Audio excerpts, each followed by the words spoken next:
Good evening. Good evening. How is everyone this fine night? I just realised I haven't turned on one of my lights. Let me see if I can reach that from here. You get a nice zoomed in look at my face for a few moments. I do apologise. Just about reach it. There we go. There we go. How is everyone? We are in Champions League, man. That was my next question. Dilly dong, come on. How is everyone this wonderful, wonderful Tuesday evening? It is finally below 20 degrees here in the southern part of the UK, and it is bearable. I got some actual sleep last night, and so you're going to see me have energy for the first time in about 4 weeks, for at least 3 minutes of the stream before it then dips once again. I hope everyone is doing well. It has been an incredible weekend. Chelsea are now champions of the world. England have beaten India in the third test to go 2-1 up, and they took it right down to the wire against those tailenders. And tonight, we are back with AC Milan. We've got some transfers to do, and we might even press continue twice. Now, let's say hello to the glorious, the beautiful, the wonderful people who are in already. We have a DM bassist who was lingering before I started and made me jump with a little bit of Gino Gattuso. After all, that is what Gattuso is for. We have Coritiba in. We have Zeratrul. We have G&G. We have Hungdo Min. It is lovely, lovely to see you all.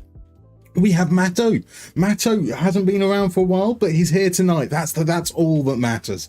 We also have Blue Lions, so a very, very healthy... sometimes maybe good, sometimes maybe shit. Right on cue. Thank you, DM bassist. Oh my god, I need to find a way to make that one quieter. It is so much louder than everything else.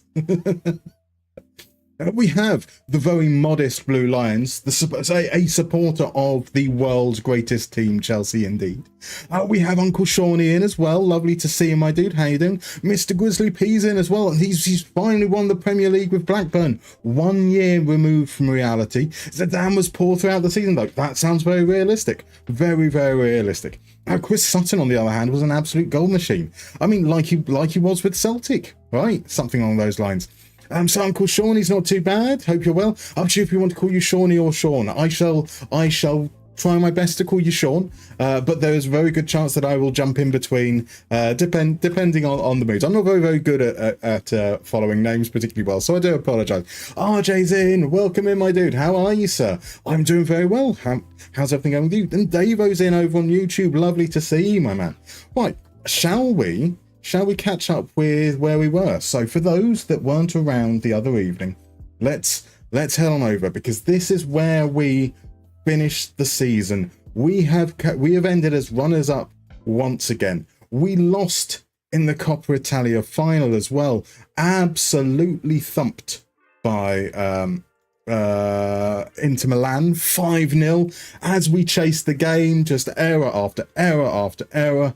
And so we have finished yet again almost empty-handed. We do have the Coppa Italia Super Cup. We did beat Inter in that back in February time, might have been March, but otherwise nothing really to show for it. But we have qualified for the FIFA Club World Cup, which starts on the 16th of June 2033, and it was a very, very confusing draw because there were 10 pots. Some of the pots had like 12 teams, some of the pots had just one team. I have no idea what was going on, but we got a pretty decent little group out of it. We are going to be playing Hikari United of Papua New Guinea. We are going to be playing, got to scroll all the way down, River Plate of Buenos Aires. And we're going to be playing Santos Laguna of Mexico. So I feel like we've got a good chance of getting through to the later stages of the competition. Whether we're good enough to win the whole thing, who knows? But if Chelsea can go on and win the thing in real life, surely us perpetual losers can also win the whole thing in real life. That's the hope anyway. So RJ, you're feeling tired. I'm sorry to hear that, my dude. Hopefully a nice relaxing evening though. We'll get that energy flooding back. We have a Crodmo as well. Welcome in, my dude. How are you, sir? How are you? Let's have a look. So it's much cooler here, as the Mustard himself said, so all good. Exactly. Isn't it? Isn't it just how amazing it is when you're not just melting all the time? So heading into today, we kind of need to do some transfer work, and I haven't moved the time forwards at all, but I did do a little bit of stuff off stream, which was go through the squad that we've got and the players that we've already agreed signings for, and kind of have an idea of some plans going into the summer. And they're pretty straightforward. We have 4 goalkeepers. Noah Atabolo was wonderful. He prevented 0.13 goals per 90. That's fabulous. He was active, winning back the ball. He was safe on it. Exactly what we want. No need for change there. Ika Alvarez came in as a backup, experienced, 31 years old. He conceded 1 goal in one appearance. We hope he doesn't play much, but we will look to loan out, our youngsters yet again. So the more first team regular football we can get Hale End and David Fusari. Now, Hale End only played 1 game on loan at Como, so that was very, very disappointing. We might need to see if we can get him loaned out to a level below. Fusari did play a handful of games for Hellas Verona, who finished bottom of the league, and one of his 2 clean sheets was against us. So there's a little bit of bitterness that might make me want to sell him, but he's got a good future. I've got some hope there. So those 2 will try and loan out, hopefully. So Blue Lion says only good teams are capable of winning this tournament. Ooh. Welcome in, Lou. Enjoy the lurk, sir. Thank you very much for dropping in, my dude. So is Modric still playing? He's probably still got another 10 years left on him, right?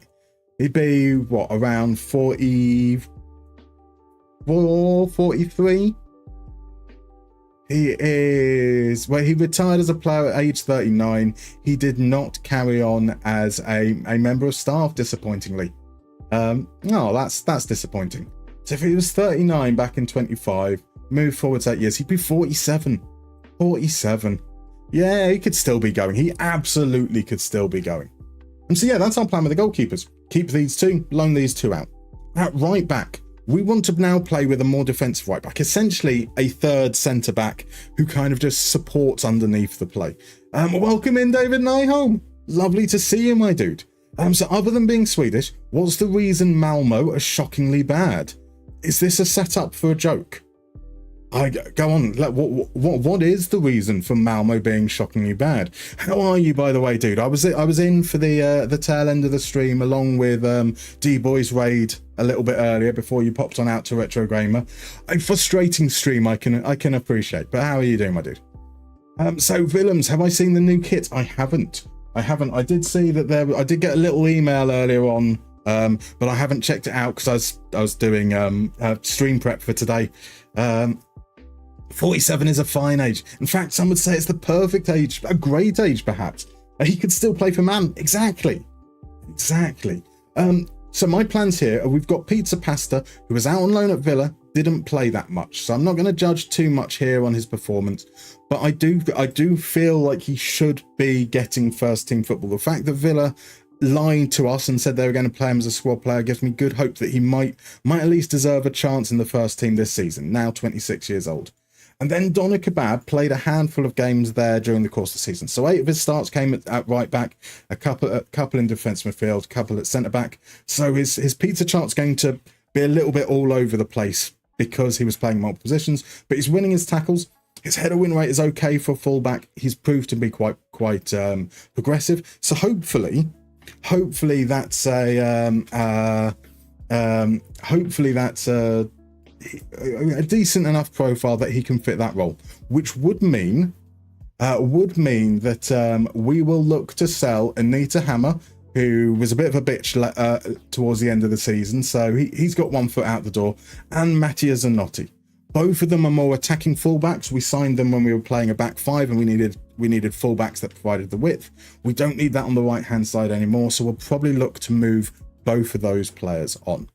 So Zerichel says they have a Norwegian striker, not a good one as to why Malmo aren't good. Nyholm just says it's not a joke, it's just simple as a genuine question. I'm guessing it's because their kit colours are boring. Yeah, I'm going with it. I'm going with it's all the fault of the kit. They need something a little bit wilder.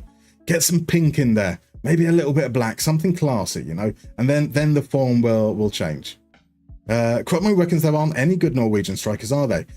Well, Zerichel said what I was going to say, which was, yeah, Alexander Sorloth, clearly. That other one's a bit rubbish. We don't need to know about him.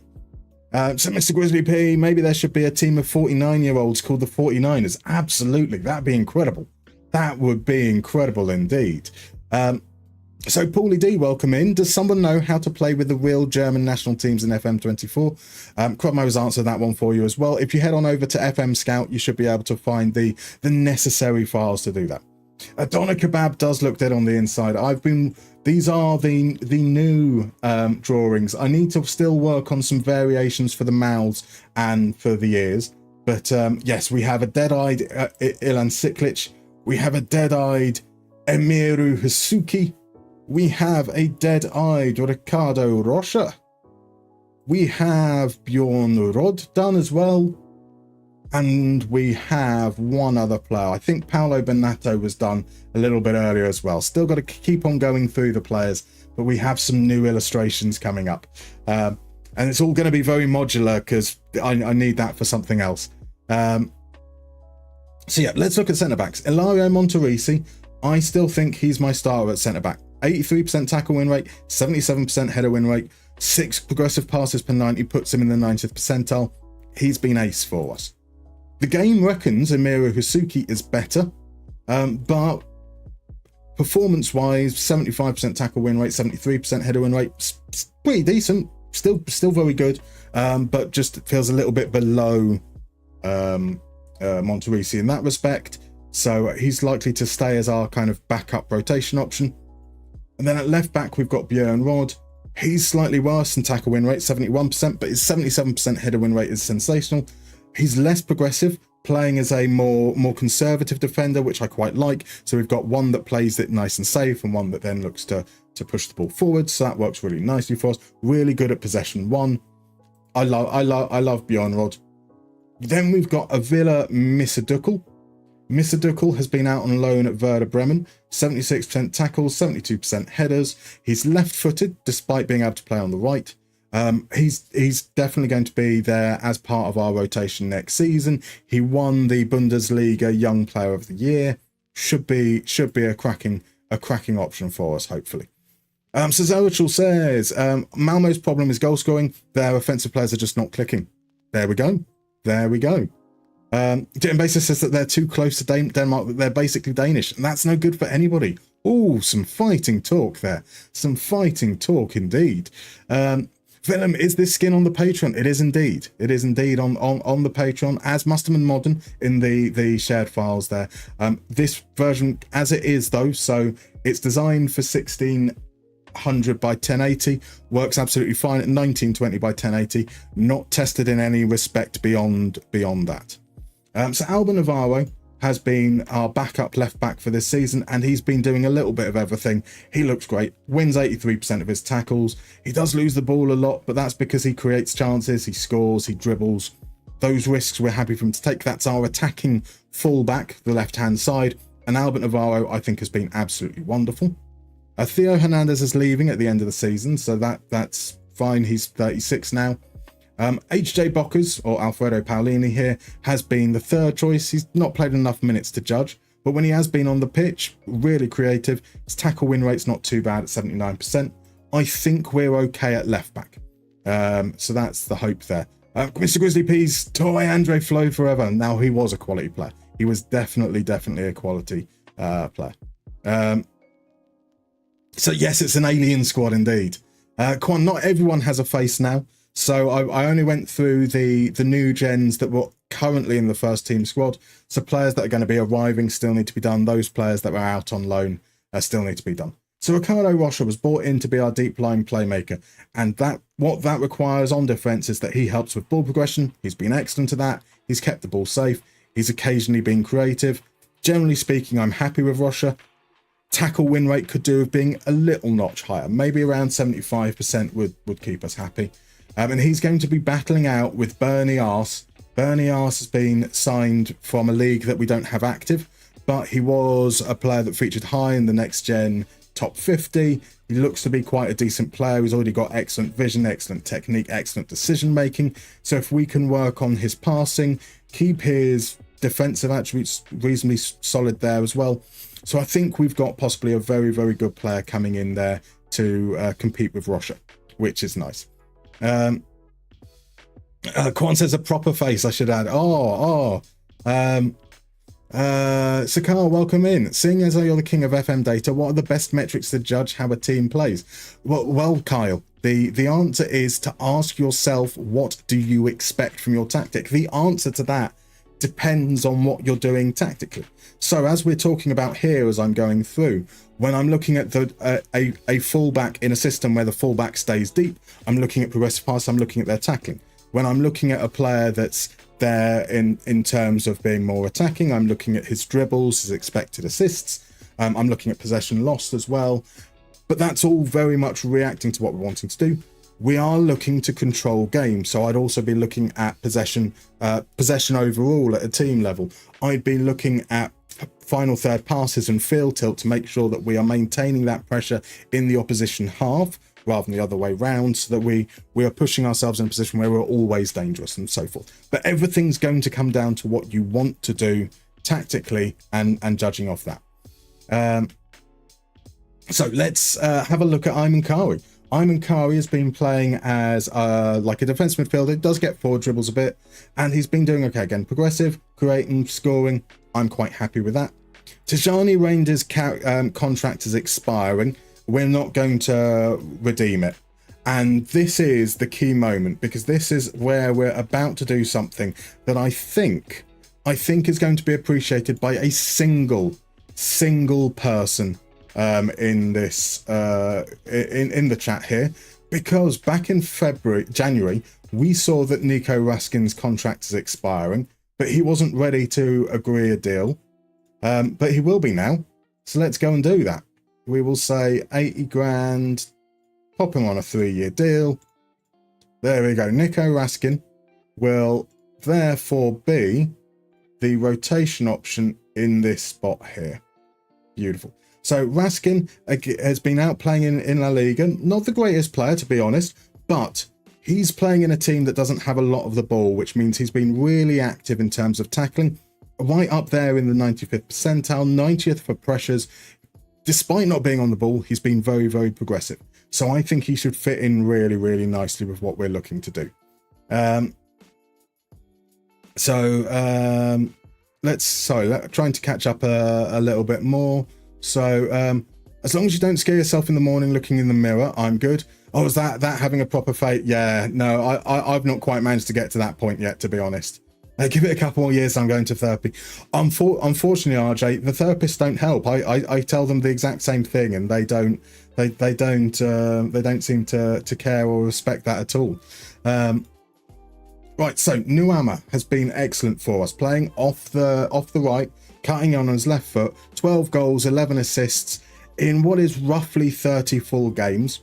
Pretty good return, and we have really noticed when he's been out injured. His injuries have been an issue for us. He's not injury prone, but he has had 2 significant spells, and our form has dipped significantly.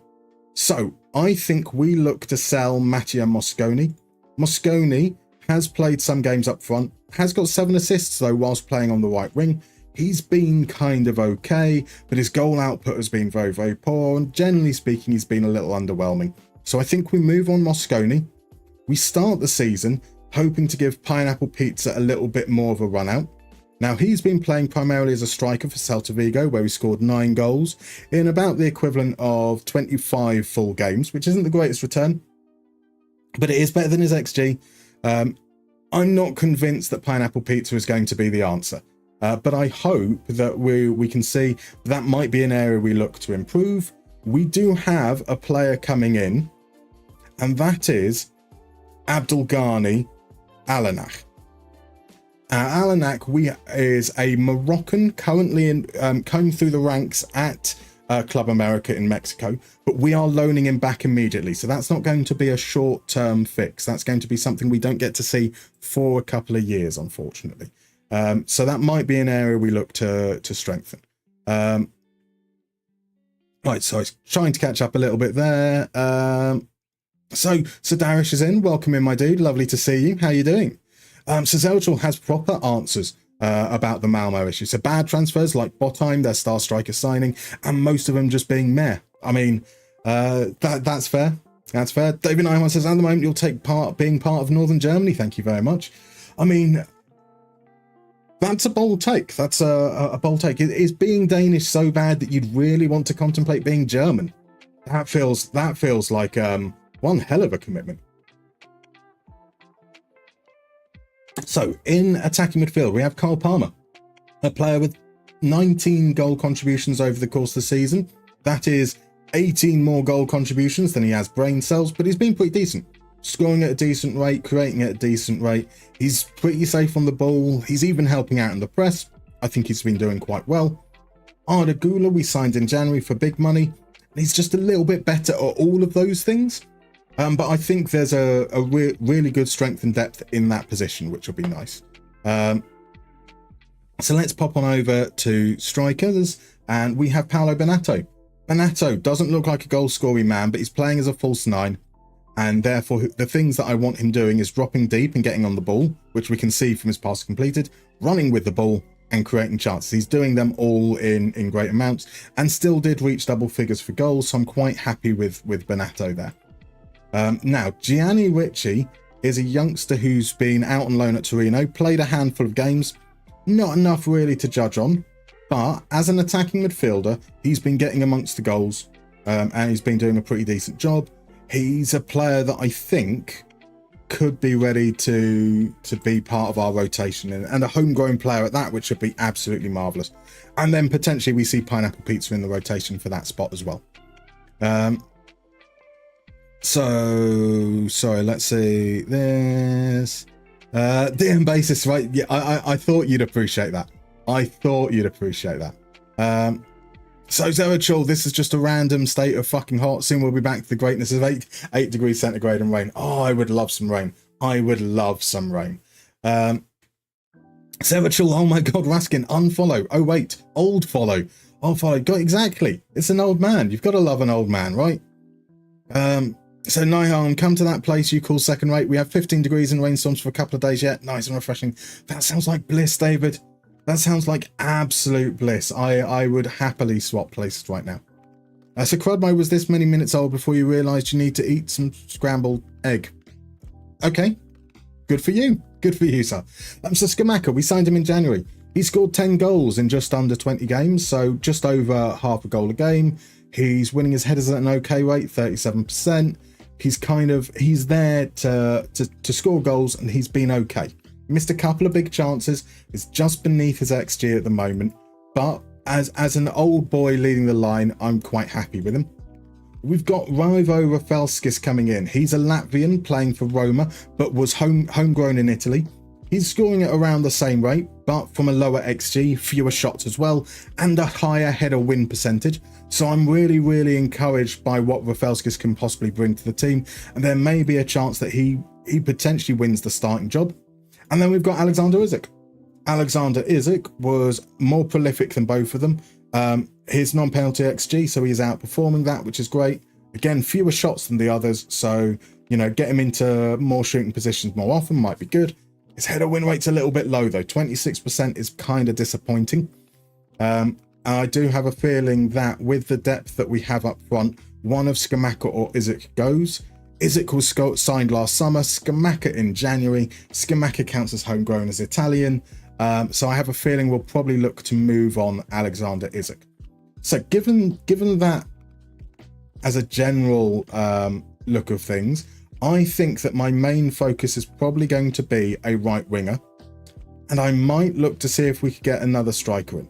So having Rafelskis, Skamaka, and then like a real proper top tier striker, I think would be very, very helpful for us.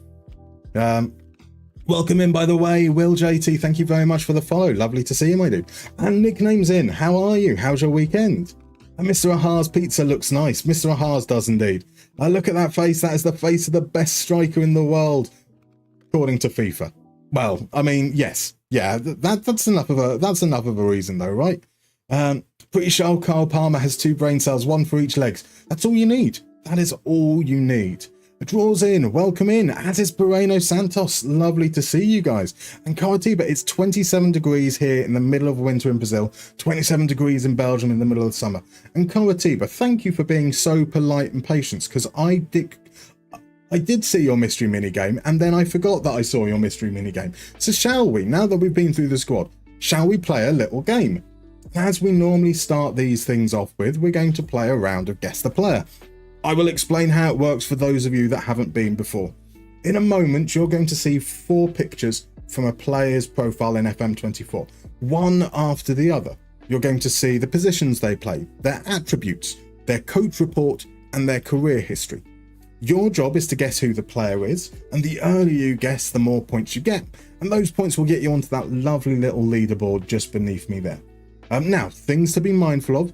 This is in FM24 using the default database at the start of the game. So a player like Joshua Zirkzee is currently at Bologna in the game, not Man United. Just something to be aware of. So let's head on over into the first clue and see if anyone can get it from there.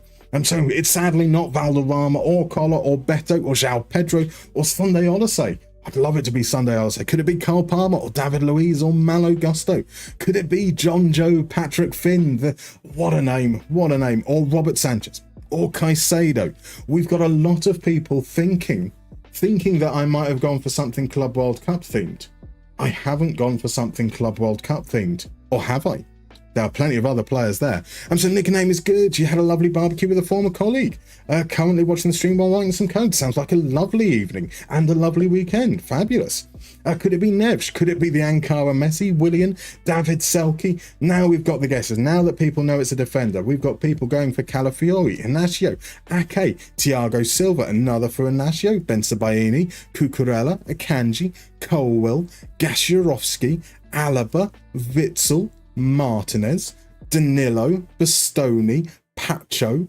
They are all fabulous guesses, but sadly none of them correct. Let's move on to the next one and see if that helps at all, because this is a very slow boy. A very slow boy with acceleration of 7.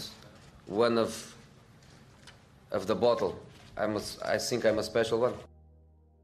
So could it be Grant Hanley? It's not Grant Hanley, sadly. It's not Sule or Tyrone Mings or Milner or Botman. Now, Botman's a great guess. Botman would have probably been my guess, I'll be honest. David, indeed, only D-Boy plays could have such wonderful hair as the amazing afro of Carlos Valderrama at the beginning there. So, is it Fabian Schär? Is it Kaya Sionchu? Daily Blind? It's too short to be Dan Burn. Sadly, it is not. It is not Dan Burn. Another guess for Blind. We've got a guess for David Moyes. We've got Mertesacker, Acerbi, Lescott, Silla, Farce, Lengley, Kier, Maguire, Ramons, Torres, Otamendi. They are all fine guesses. Still no one is right, sadly. So let's see if this clue will work out who it is. We have a league finally. And that is surely going to open it up. And as we go there, we get guesses for Nacho, we got guesses for Ben Mee before the league was revealed.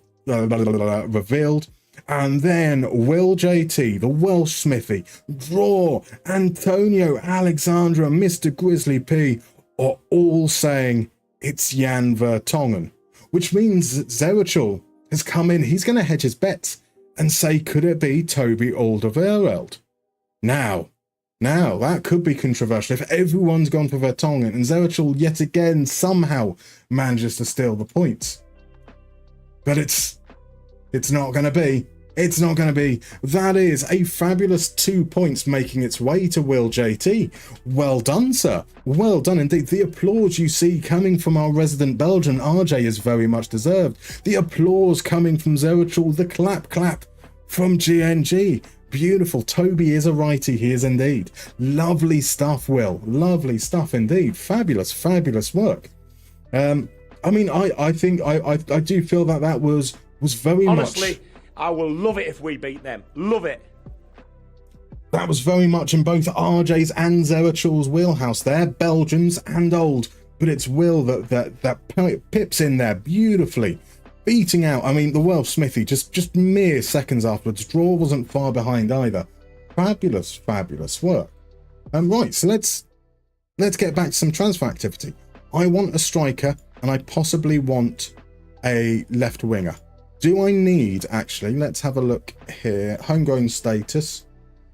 So if we're loaning both those out, Hisuki is trained at club, Pizza Pasta is trained at club, HJ Bockers is trained at club, Gianni Ricci is trained at club. So that's 4 players for the sake of the Champions League. That's okay. We need another 4 trained in Nation that are going to still be at the club there. So we'd have Monterisi brings us up to 5.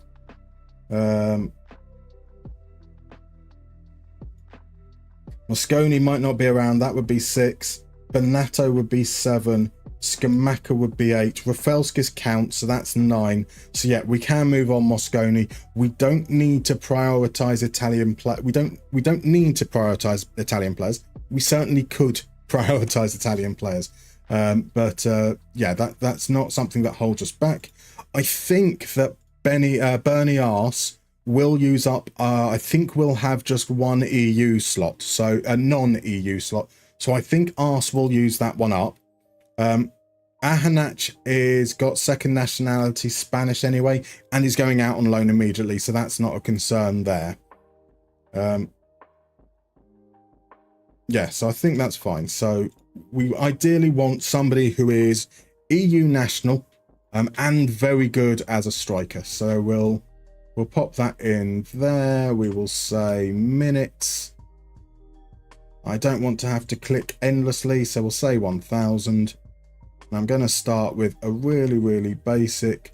I just want them to have outperformed expectations, and I would like them to be good at winning headers. 39% is Rafelskis, and that was the top level there. So let's see what we've got here potentially. So Coldiba forgot Vertonghen was still playing. To be fair, that is fair. That is fair. So do we have any Interclub de Escalades enjoyers out here? We have one. Just the one, though. So Draw says, do you think that global warming is real? And do you feel like every year the summer is getting more unbearable? To me, the summer really feels different and more unbearable. I mean, it is absolutely getting more. So there is some difficulty in terms of perception in knowing, because I am a much heavier chap than when I was 10, 15 years ago. And I imagine that probably plays into my perception of the heat over the course of the summers. But the last sort of decade or so, every summer has been unbearable for me. So certainly feels that way.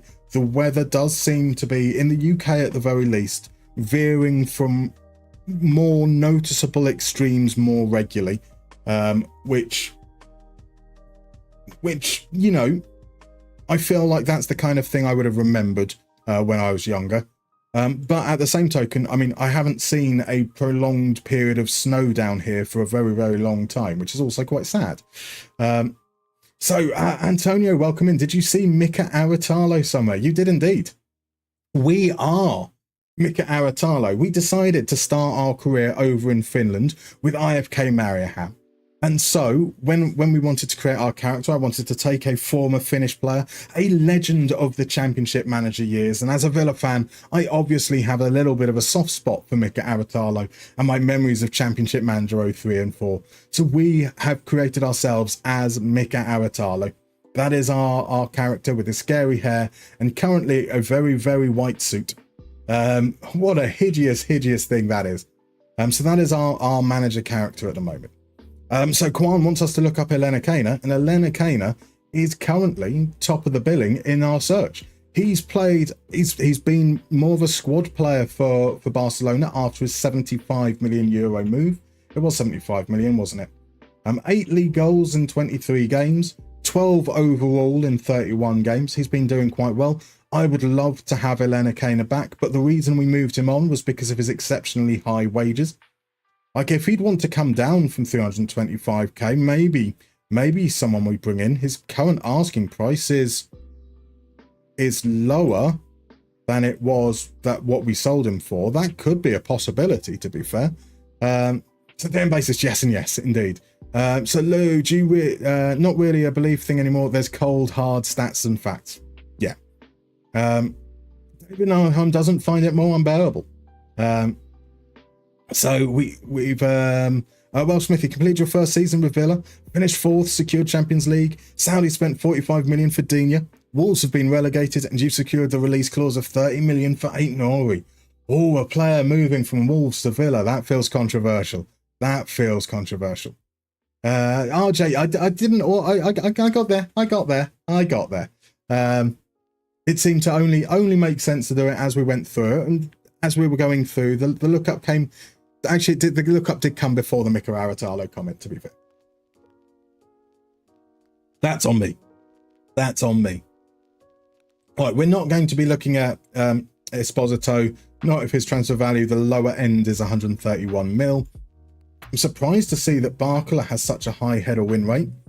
That is partly because he's playing out on the wing, I think, but 13 goals, 13 assists for Ajax is pretty impressive.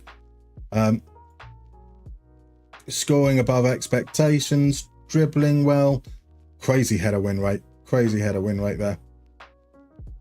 Do we feel that he would fit the brief as a player that could play as the main striker?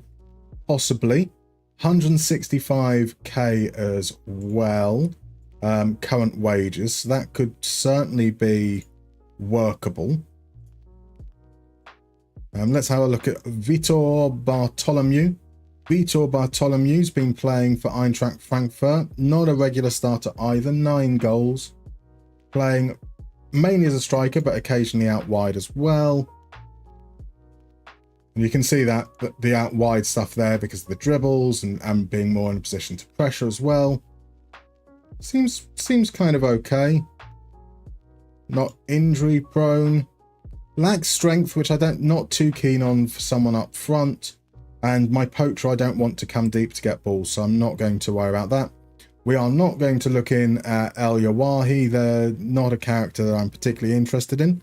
So, Mr. Critically, we've all pretended to be a former player for one for exactly that. Exactly that. You were David May for a United save a few years back. What a callback that is. Gotta love a little bit of David May. Pro streamer though, exactly.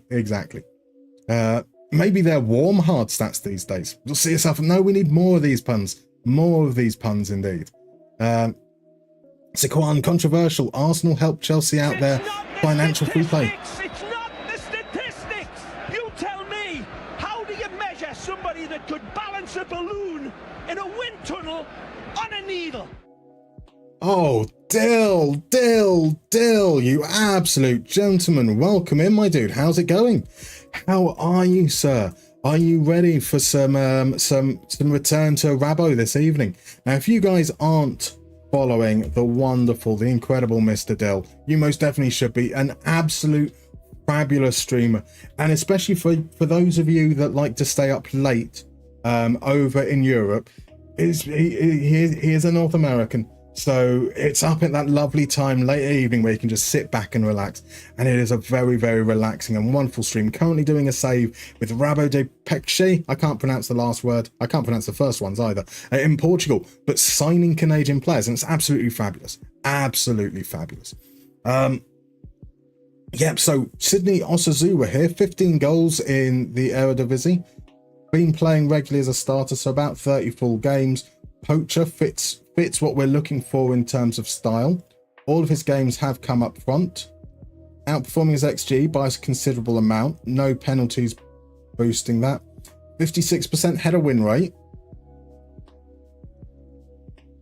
A good transfer value. I like the look of Osazuwa here.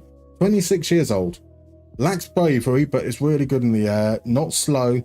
Work rate, a little bit disappointing, as is teamwork. He doesn't need to be able to pass. He needs to be able to move, finish, get it in.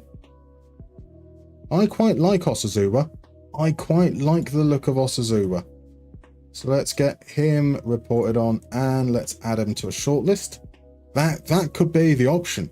We've still got a few more players to look through, but yeah, I really like that one. So controversy makes money. It does. That is very, very true. Haven't we found that at some point as well? Right, okay, so there's a play look up for Owusu Aduru, so let's do the honours there. Can I get away with just Owusu? We can indeed. Now, he is currently playing at Lecce. He conceded 67 goals in 39 games this season. But he's faced a lot of shots. So he is conceding more than expected. Minus 0.05 there. But that's because he's facing 1.69 XG per games. It's fair. It's not the statistics. It's not the statistics. You tell me, how do you measure somebody that could balance a balloon in a wind tunnel on a needle? Oh, Relay Gegenpressing. Thank you very much, my dude. Very, very appreciated. How are you doing? Been a long time no see. I haven't managed to jump into a stream for a while. Now, I can't do the shout out. If I could ask, there's a little cooldown, I believe. Let me just try again. Is it? Yeah, there we go. You guys should be following. Now, obviously, it's in Spanish, so if you don't speak Spanish, I understand not doing so. There's some fabulous little Chrome extensions that can help you out there. And he's doing this fabulous save with the director of football with Impact. So one player does all the transfers, the other does the managing. It's absolutely fantastic and amazing. Now, let's be clear as well. You don't have to subscribe to get a shout out here. That's not how it works. It's just that's them saying hello and me knowing that they're in the stream. So I do apologize. So yeah, lovely streamer. Head on over if you can. Be absolutely fabulous. Hit that wonderful little heart there. Chrono says that it started raining here, so hopefully it'll be raining my way soon. Fabulous. This may turn into a very short stream if it starts raining. I might just have to go run out into it, or we'll just take a little break and I'll come back foggy and wet. We were talking about Owusu Duru. So yeah, like he's conceded a lot, but he's faced a lot. As a relative proportion, he's not underperforming by a massive amount. He's obviously being asked to kick the ball long, so playing as a regular goalkeeper. Even then, 40% is pretty much on the low side there, which is a bit of a shame. Looks like a decent goalkeeper overall. Struggles with rushing out, hence probably playing as a goalkeeper. Good agility, good jumping. So he's a new signing for Lecce. They had him on loan, signed him for this season. He's conceded 118 goals in the last 2 seasons. After a spell at West Ham, where he played 3 games. He did manage to break through and play occasionally for AZ, but never really managed to hold down the starting job until now. So age 28, maybe hopefully he can improve in due time. Hopefully. So let's see what we've got. 6'4" poacher, 6 foot tall poacher. We need him exactly. Also, he's Spanish but named Sydney. I mean, isn't that a little bit like having a Spanish centre-back called Dean Howson? You know, you got to embrace it. He's 26 years old, so at least 10 years too young. We need to go back for Gyökeres. We might need every now and then an occasionally younger player. The board are a little unhappy with us, I should mention as well. So if we pop on over here, they are devastated by our lack of players under 23 for the first team. A 26-year-old's not going to help that. But maybe we just need a couple of players this window that are going to be a little bit on the younger side. We've still got Raskin, though, to make us oldies feel good about ourselves, potentially. Oh, pardon me. Osman looks like he could be affordable at 34. There's your old boy. 17 goals in 45 starts. He's not been getting into shooting positions at all for Napoli. Just 1.5 shots per game. Played a little bit out on the left, but primarily as a striker. So he is doing quite well in terms of pressures. But yeah, interesting that he's not getting into shooting positions. He's also been really, really frustrating for us in the league. So I am less inclined to go for Osman. Almost entirely based on that reason. So I did miss a comment. So Dill, how? I'm very good. I am very, very good, sir. As we were saying at the top of the stream, it's finally dropped below 20 degrees in the UK. So I finally managed to get some sleep for the first time in a long, long time, which has been glorious. So Draw asks, is there any game that interests you in the first round of the Champions League qualifiers tonight and tomorrow? I haven't actually taken a look. I must say, is there any particular games that you are interested in? David Nyholm is interested in Inter against FCSB. A little bit of Steaua Bucharest there. Yes, finally catching up. Lovely to see you, my dude. We drink Estrella, we eat paella. Beautiful stuff. West Ham activated his £31 million release clause on your save. I'm just worried about replacing him, but he does seem a bit meh. I think he's meant to be a pretty decent player. I'm sure I've seen him pop up crop up in a couple of saves as doing quite well. But from the looks of things, I'm guessing a lot of it depends on when he gets first team exposure. Exposure was the word I was looking for. So David only eats paella made with chicken. I can't blame you on that one. As a non-fish eater, chicken paella is definitely the better paella. So nickname says Awusu Duro is an unreal talent. Really hope someone steals them from AZ before the season starts. Fair enough, nickname. Fair enough. 25 games, 55 goals conceded when on loan, and they sign him. I mean, sometimes conceding a lot of goals isn't on the goalkeeper, to be fair. It's not necessarily on the goalkeeper. That can be, considering they've continued to concede those goals the next season as well. Maybe it's the defence. Roberto Fernandes, 24 goals, about 30 games, 31 and a half games, that's the equivalent of. So he's scoring at an incredible rate. 44% header to ones, right? He's getting into shooting positions, he's scoring them. No issues with his traits there. 30 years old is pretty decent. He is a solid player across the board. Nothing special, nothing bad. Like stamina, not that important for a poacher.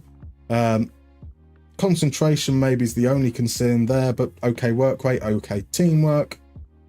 Has no international experience, isn't particularly a concern for me. Likes big matches.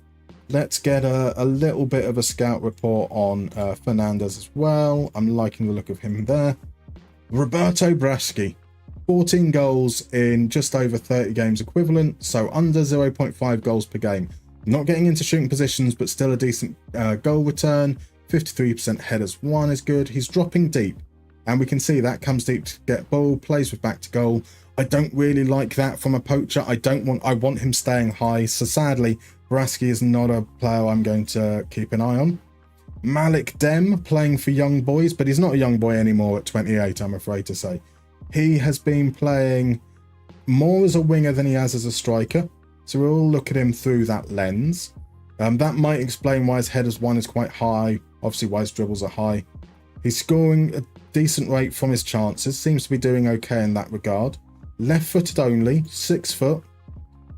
Injury prone, we can ignore Dem. Stefan Kirsten. Wasn't that the lad at Man United? It was the lad at Man United. We were looking at him whilst we were with Darmstadt, but because he wasn't playing games for Man United, we didn't have any information on him.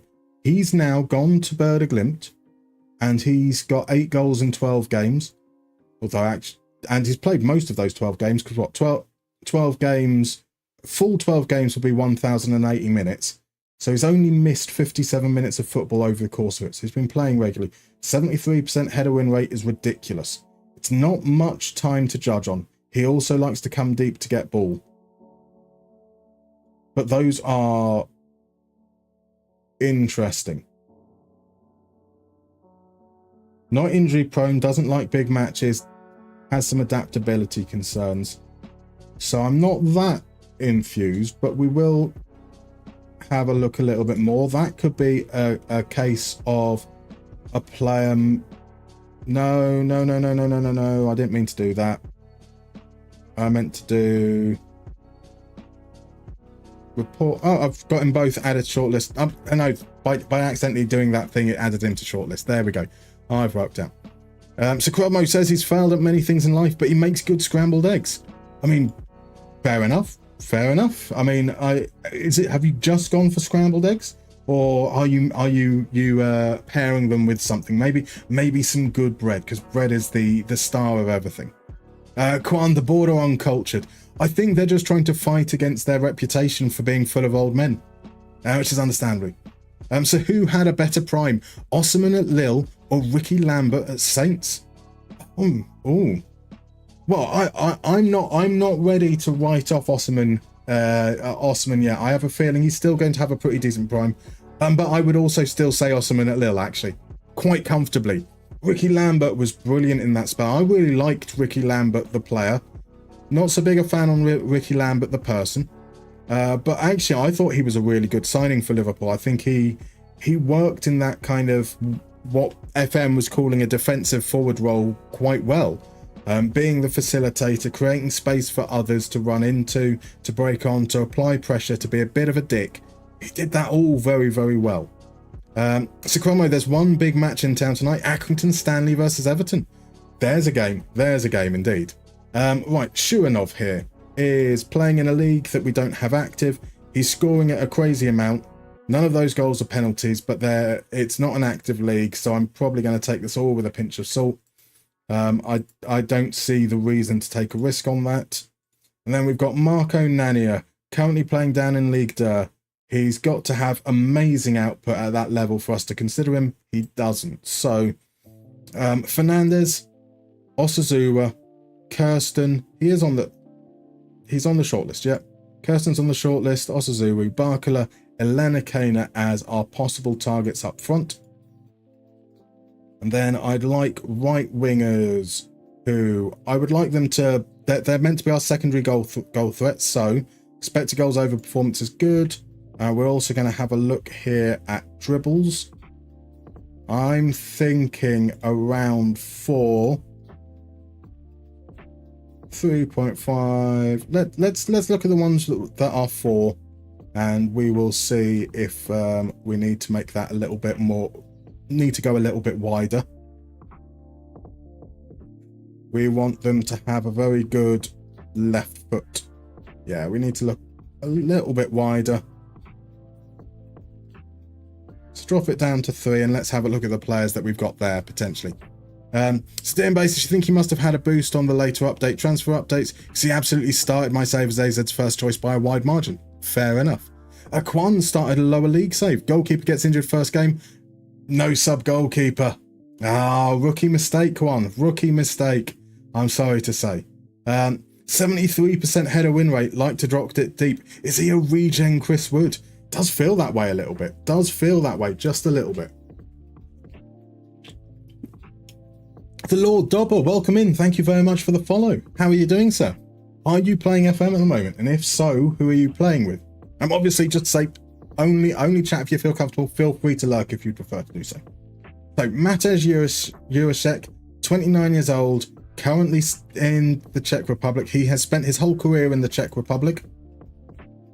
Probably not the greatest indicator that he's going to be ready for the jump up to League R. From a scouting point of view, no major concerns. From an attribute point of view, flair is the standout. Natural fitness is low, which doesn't bode all that well. But from an output point of view, he is doing very, very well. You know what?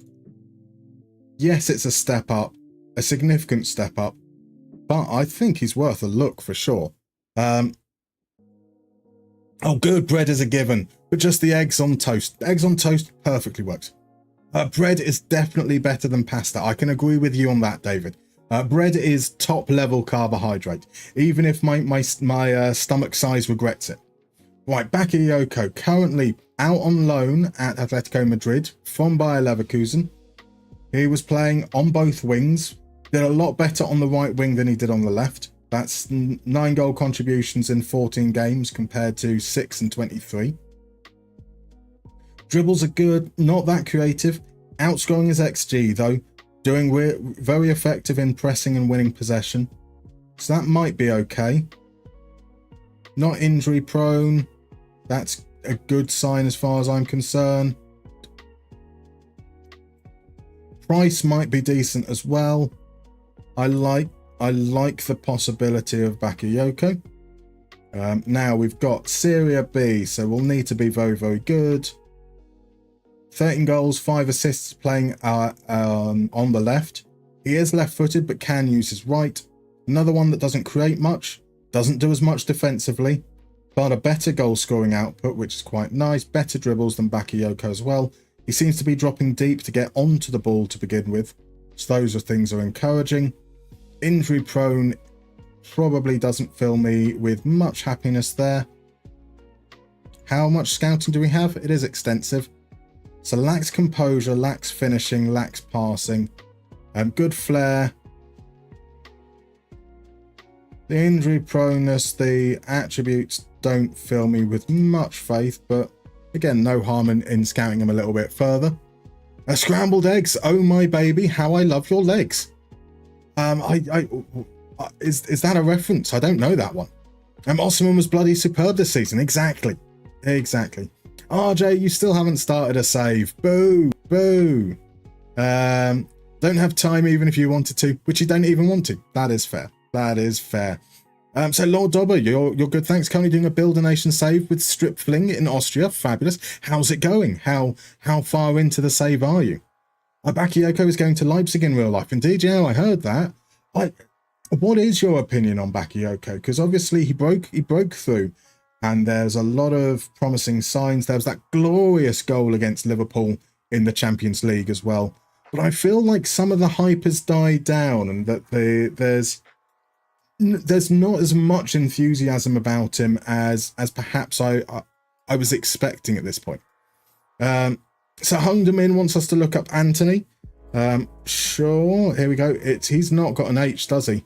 Here's just an Anthony. He is currently at Atletico Madrid, now 33 years old, 7 goals, 4 assists in about 17 games there.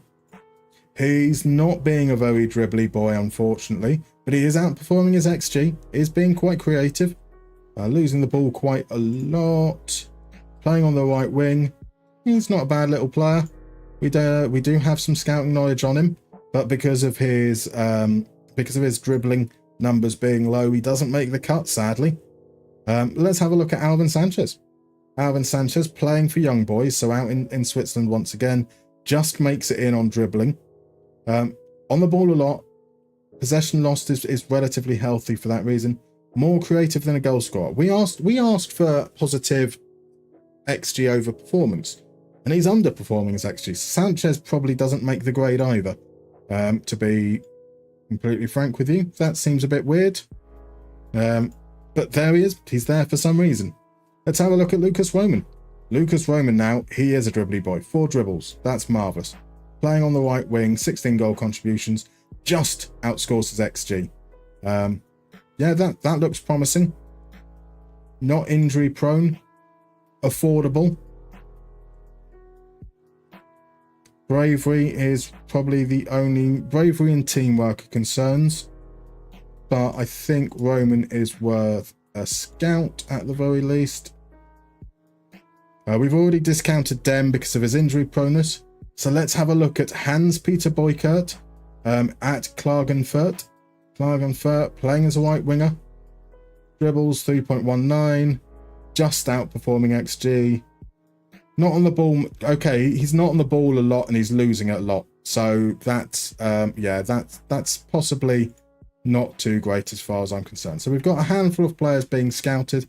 That should tie us over, I think, with what we were looking at with our... Do I want a right back? I think I might want a right back as well. I maybe we send Doner Kebab out on loan.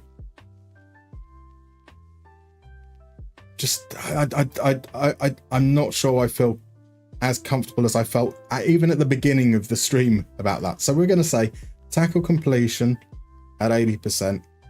We're going to say progressive passes per 90, and we'll say what I think around 6 is what we were looking at before. We'll do that. Got a few players that are cropping up there. Let me just check the players that I'm talking about. So Doner Kebab eventually played a decent amount out there, right? 8 games, some of them at centre back, some of them defence midfield. 6.1 progressive pass seems fair, but slightly lower on the tackles. 1 front there. So in a more attacking capacity, Anita Hammer had 7 progressive passes. Mattia Zanotto had 8.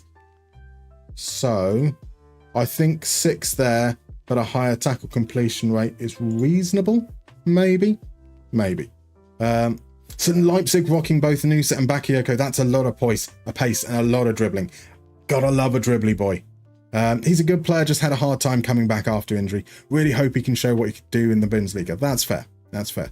Nickname says, yeah, Bakayoko didn't have the best season. Perisic was much more decisive with PSV last year.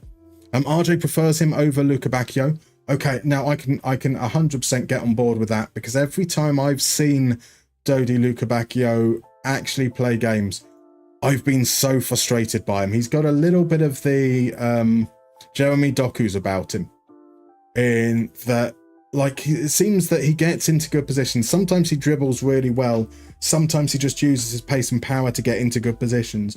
And then when he's got to do something with the ball, he just forgets everything. Absolutely everything. And it's so frustrating. Right, Ardit Bardi here. He's played occasionally as a left winger, which is a bit weird.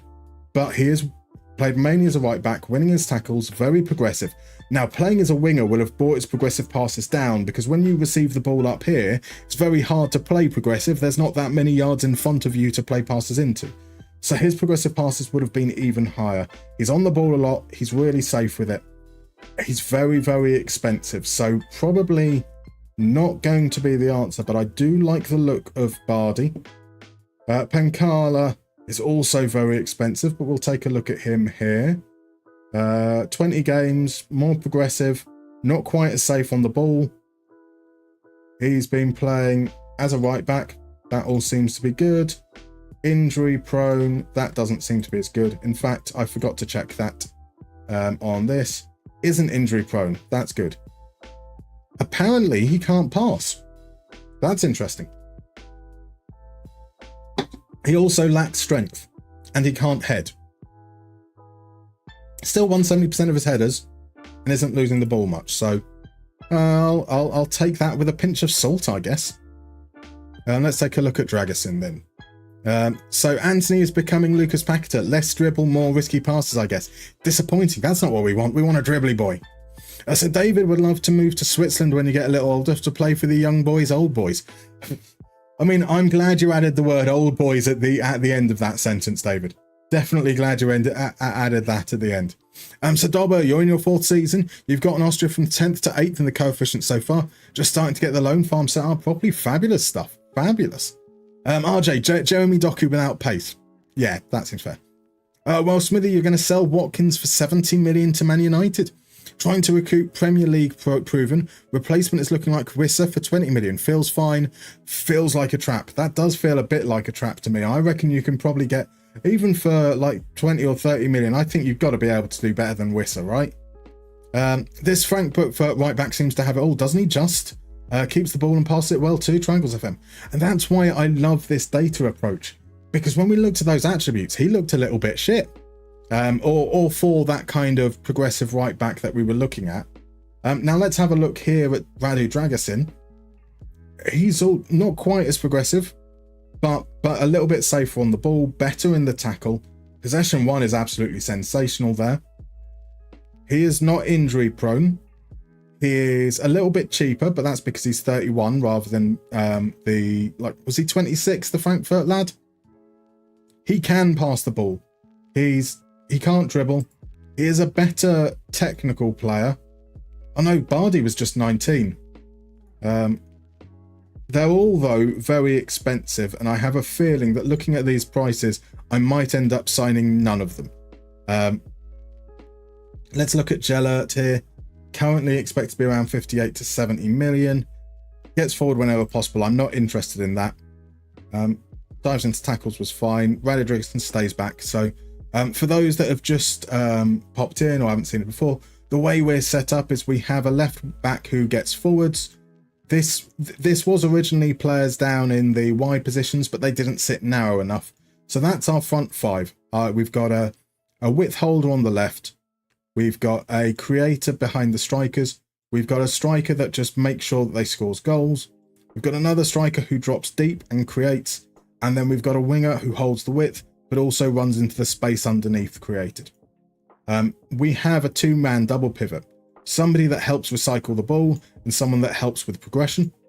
And then we have standard 2-man defense. And then this guy who kind of veers in between. So sometimes it's a 3-2 shape, sometimes it's a 2-3 shape. They're not an attacking fullback, and that's what we're looking for at the moment.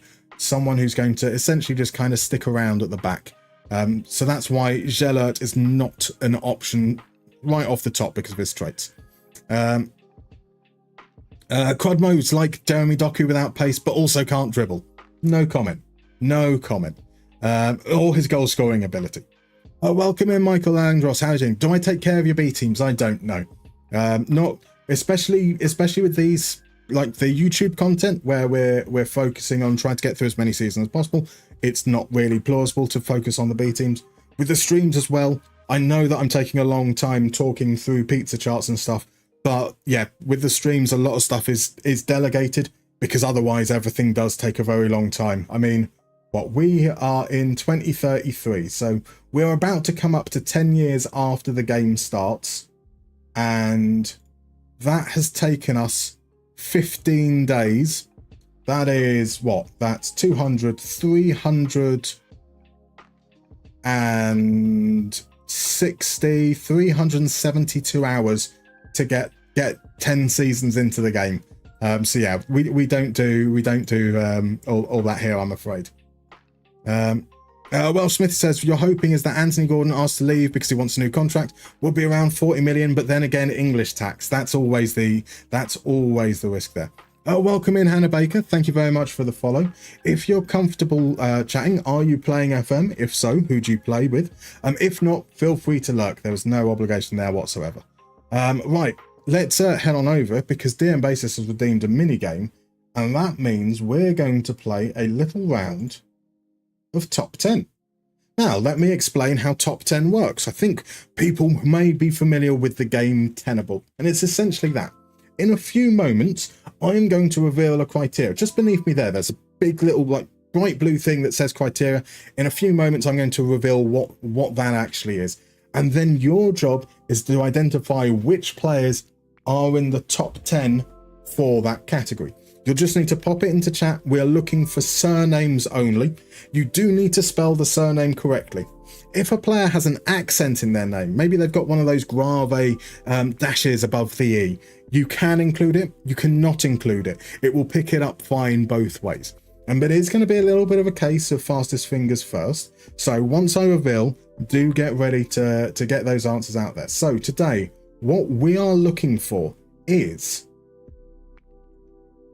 AC Milan's top 10 most expensive transfer signings, and it is in euros. You don't need to put down how much they cost in euros, but it is just that's how we've ordered it. And so we've got guesses coming in for Alexander Pato, for Gonzalo Higuain, Kaka, Shevchenko. None of them make the grade, but Zerachol first on the board with Rui Costa. Then we have Zerachol pick up on Paqueta. We've got Leonardo Bonucci in there as well. Who got Rafael Leao? That was LP Fowers. Beautiful stuff there. Andre Silva has been noted by Zerachol once again. We've got Inzaghi from RJ. Beautiful stuff. Someone picked up Piatek as well. Of course it's Zerachol. It is always Zerachol. Great work on Piatek as well. But Reino Santos with Tamori. Fikayo Tamori comes in at 9th. He does indeed. The Belgian picks up on Charles de Ketelaere as well. And we've got just one remaining. And that is Out Farby coming in, swooping in right at the death there with Mattia Caldara. Incredible stuff there. So the top 10 most expensive AC Milan transfers in euros: Rafael Leao, Leonardo Bonucci, Rui Costa, Lucas Paqueta, Andre Silva, Mattia Caldara, Charles de Ketelaere, Felipe Inzaghi, Fikayo Tomori, and Christoph Piatek. Incredible stuff. Well done, guys.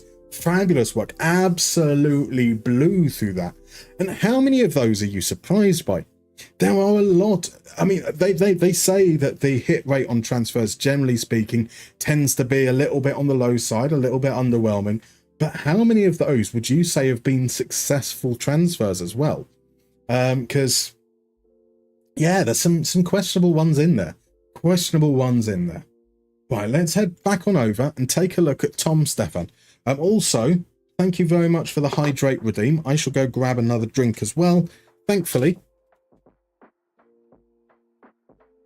kept just beneath the desk for this very reason. Let me mute as I do the honours. So beautiful. Cheers. Willem says modern football is dead. Are you that angry about the Matia Caldara transfer? That's understandable. Jim Basis was just behind on a few of them. It's always the way, isn't it? It's always the way that there'll be somehow you'll have a whole round where you lose out on every single one by like a second or two. Well, Smithy, Bonucci was super successful for Juventus, at least, for sure. Iron Brew, Rui Costa was happy with that one. That's understandable. Absolutely understandable. Rodmo couldn't remember anything that happened after 2001. That's also quite reasonable. I can't remember anything that happened. Actually, my memory goes up to about 2004. Kind of very, very specifically up until around the summer 2004. And then football ended once Greece won the Euros, and nothing else has mattered ever since then. Welcome in, by the way, Retro Gamer. Thank you very much for the hydrate. I was in your stream a little bit earlier. I came on over with the raid from David. How was the remainder of the stream? It's lovely to see you, my dude. If you aren't following Retro Gamer, he's currently doing a stream where he is in charge of Newcastle United on the Retro database, where he is signing the same players as in real life, which is an absolutely fascinating approach. Really, really worth checking out if you get the opportunity to. Right, so Tom Stefan here. He is progressive. He's not on the ball as much, so his progressive rate is brilliant. That's like almost 15% of his passes are progressive. He does give the ball away quite a bit. His tackle win rate, though, is sensational. We don't have any scouting on him yet. Proper scouts. Why is he in that list? We do have marginal, apparently. So we definitely need more information on him. We can't judge anything off his attributes at the moment, and we don't have the scout report to judge on. RJ, it was the last win of Catenaccio and its finest win. The greatest win of Catenaccio ever. So Retro, you won the final of the Coca-Cola Cup. Fantastic. Yeah, because I left just as you were deciding whether you're going to just play the Bolton game or go through until the final. Was it against Blackburn, I think? Right, so Gonçalo Estevez. He is very, very bad in the air. He also gives the ball away quite a lot, really, compared to things. Seems to be getting forwards a lot. As per his traits, we're not that keen there. Magni Johansson is looking at 100 million euros minimum. We're not interested there. Diogo Dalot, much more affordable, 34 years old. 2 attacking for me. Solomon Bonner runs with ball down the right, gets forward whenever possible. 2 attacking for me as well. So let's see if I move these down a little bit. See if any other players come up that might be interesting. Luca Fiaschini is left-footed. I do want a right footer in that position because of tackling angles. Dominic Weiss. So another player out in the Rafessen Super League. Let's take a look here.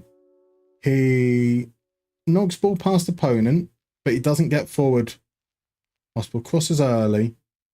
And it might not be too bad. Not great in the air. Ball security is a little bit better, especially considering how much he's on the ball. 8.28 progressive passes is good. Doesn't have injury proneness as an issue. Another player that apparently can't pass.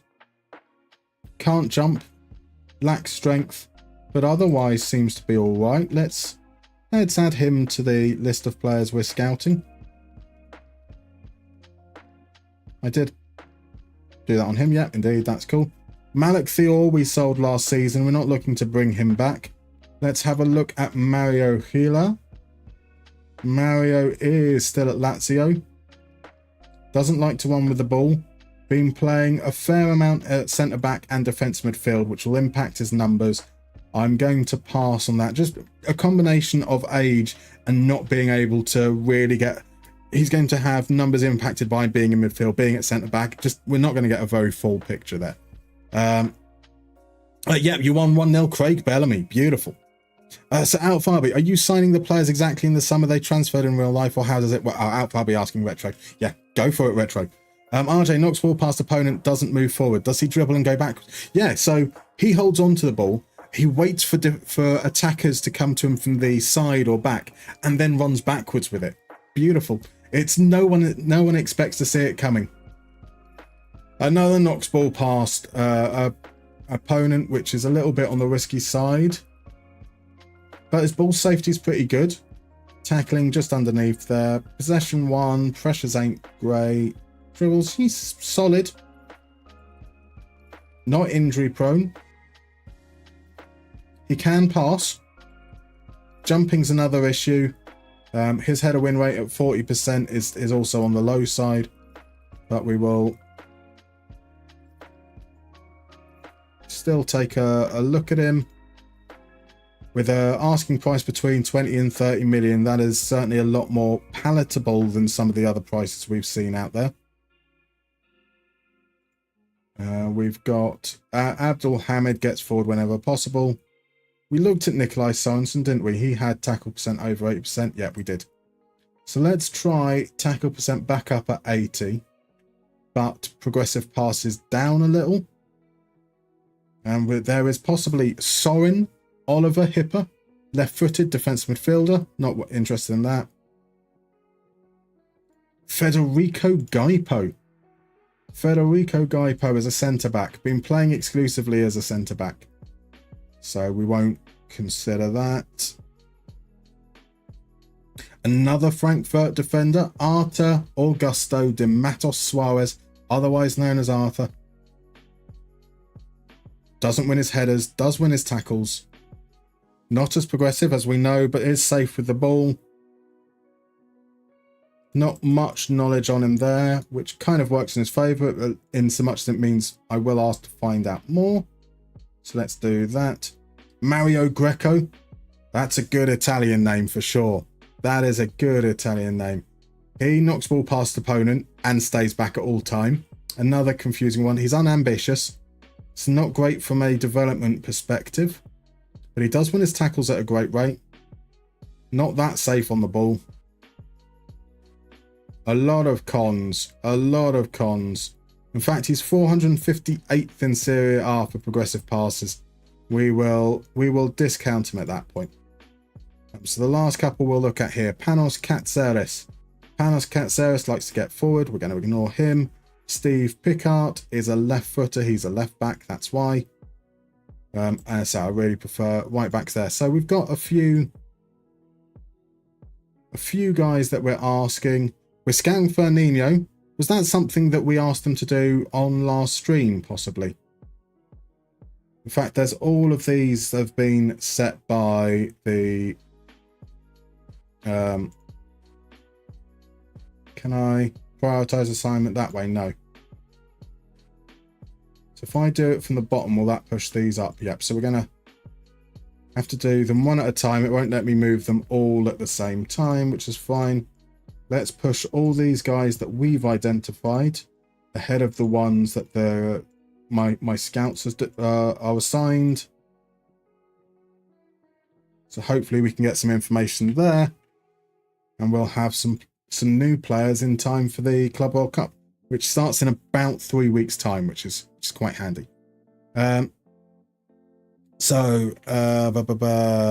Antonio, you're doing Moneyball with Wehen Wiesbaden. Started in the third division last year, won the Conference League and qualified for the Champions League. So I decided to change my tactic and lost the first 3 games. I mean, one, fantastic work. Congratulations on that. And also good to change things up and see how it goes from there. Always a great way to keep the save fresh and add new challenges there. Right, so we triggered a contract extension on Hairlen. That's all cool. There might have been a couple of other contract extensions or at least contracts that were offered out. So hung them in. The thing Savio does sometimes at Man City, he knocks the ball but doesn't move forwards. Yes. That's a Mark. Welcome in. Your skin looks great. Does it work with transfer update packs, or does it have to be the vanilla FM database? So the skins work with everything. That's not dependent on any other mods that you've got. So if you're using transfer updates, that'll be absolutely fine. There are certain game modes that require special things done to the skins. So if you're playing with draft mode, you'd need a draft specific skin, which there aren't really any out there for. If you're playing versus mode, you'll find that there are a whole host of screens that are going to be different. But otherwise, no, they work across the board. Mr. Grizzly P, Knoxball can be good if he's quick enough. It can indeed. It can. I mean, that is more important, I would say, than runs with ball often, because it encourages them to push it into space. Retro Gamer explains, how they come in real life. But Solano has just left. Does that mean he's just moved to Villa? Beautiful stuff. What a wonderful time that was. Willem's Gallery likes Sorensen. I know you don't want him to get forward, but there's so much value there. Yeah, we are very set in the way that we want to play, unfortunately, Willems. Sorry to say. Welcome in, Mats. How are you doing, sir? How are you doing? Now, if you aren't following Mats, or the Mastermind, you most definitely should be. One of the greatest, officially the greatest FM players in the world, as a representative at the FIFA E-World Cup, starring Football Manager, featuring Football Manager. The international athlete, or is that international mathlete? Mathlete. I think I probably should have said mathlete. How you doing, my dude? Lovely to see you. I'm doing well. Thank you. It's nice and cool. We're under 20 degrees here in England for the first time in a long while, and so I am very, very happy. We've been invited to a tour in Portugal from the 16th of July to the 19th of July.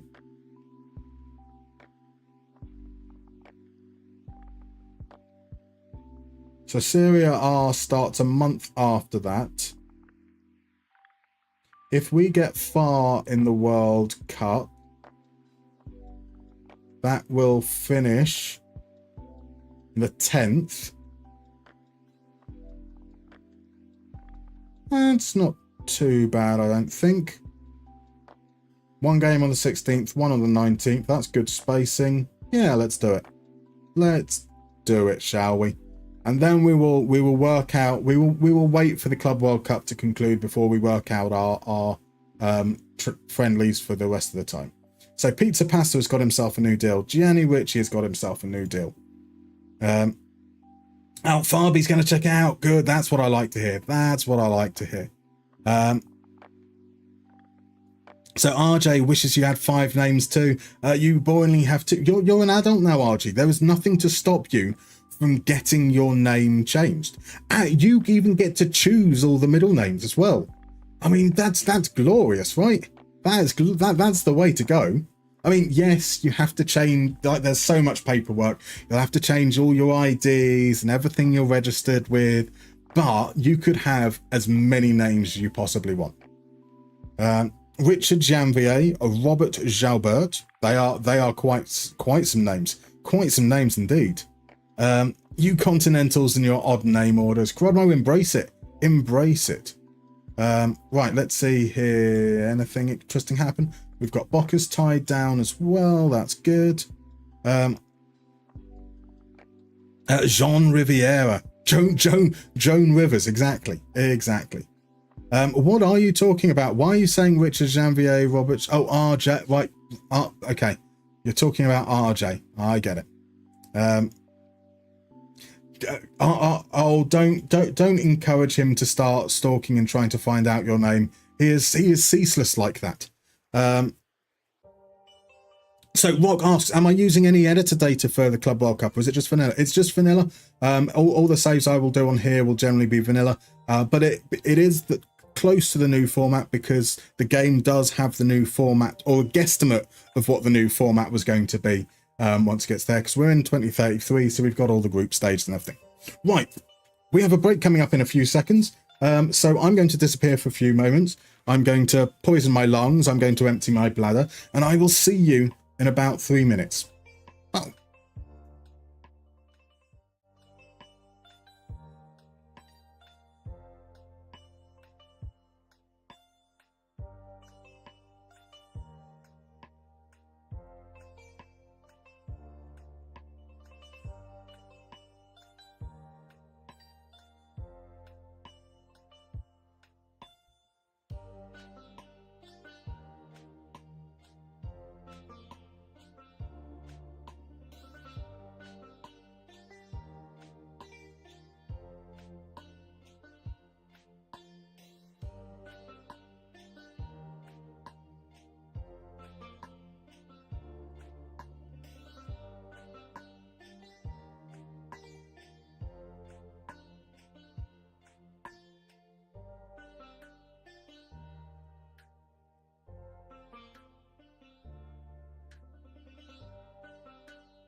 Right, we're back. Marvellous stuff. And in that time, chat have solved Matt's Portugal mystery. He's going to take over Vitória de Setúbal in the 4th Division. A fine choice. And yes, Moreno, Boa Vista have been absolutely screwed by the... so another significant team with a reasonable history of being in the top division, at least in Portugal for a long while, but being in financial troubles, they've ended up relegated all the way down to the 5th division. It seems we are crawling ever and ever closer to the collapse of modern football, and I can't wait. And yes, whilst we're doing that, we've also solved RJ's name, and it is indeed the wonderful Jeremy. Beautiful stuff. Don't they have the same owner as Bordeaux? Do they now? I did not know that. I did not know they had this. That might make a lot of sense. And so RJ was going to be Jeremy, like Doku, or like the Pearl Jam song, Jeremy's walking clear yesterday. I do apologise for putting you through all that. You might be able to tell I really like that song. So DMBase says it does look like Boa Vista are fucked. Don't think they can't even appeal it now either. That's pretty harsh. That is pretty harsh. Bring on the heat death of modern football, burn it away. Exactly. Right, the other players I wanted to transfer list was Mosconi. I don't think is going to make the grade. We signed him last year for about 12 mil. I don't think, sadly, he's done enough to keep his spot. And Alexander Isak, absolutely fine. Didn't do anything wrong per se, but this is an area we're looking to strengthen. So we've got that. I've already transfer listed Anita Hammer as well. He's probably going to be unhappy about it, but we will live with that. And then we need to register for the Club World Cup. We can register up to 30, so I might as well just register everyone, including those that we've transfer listed. Chance for a farewell, perhaps for Actor Koglu, Reinders, Theo Hernandez as well. Why can't I register Theo? Or maybe not a farewell for Theo then. Any players in the reserves? Barbieri could be our left. That might be a mistake on my head. Actually, we might not need a right winger. He's left-footed and is a player that they have a lot of high hopes for. So maybe we give him a chance as well. Other than that, I don't think... Did we say goodbye to Milankovic as well? We let him rot in the reserves, but we might as well bring him up into the squad for this. Milankovic, Barbieri and Perilli. That's 28 players. And obviously, we've already mentioned the players that are leaving on a free transfer anyway. So once we've got some more signings and stuff, I guess if we get into the later rounds, we'll be able to register them. Because it starts before the transfer window opens in July. We don't get the modern setup where we're allowed to sign players in the 10 days beforehand. Boo! Postecoglou named as manager of the year. No surprises there. Starting to get some scout reports back on these guys. We'll let the other ones come through before we make a decision. So the Belgian team that went bankrupt, Muscron, that was another John Texter one as well, wasn't it? Right. Recommending that we possibly extend Kasper Hansen. He's not played much for our under-20s. He doesn't look like a player that's going to break through, so we're going to set for release and set for release. Staffing's done by the staff. Am I responsible for that? I am indeed. So they reckon Savini, he's 19 years old. He did play quite a bit, to be fair to him, down in the under-20s. He can jump, he can't head, he can't pass, he can't control the ball, doesn't have any concentration, he lacks aggression, his positioning is questionable. His value is not that awful. Is there an extension available? There isn't. Let him sign for someone else. Simone Greco, he did play some pre-season for us, and I was a little bit underwhelmed. He's unambitious. We can let him go as well, and we'll agree on Fusey. That's absolutely fine. 2 players are going to be at the under 21 Euros. Both of them are out on loan, so that's nothing major there either.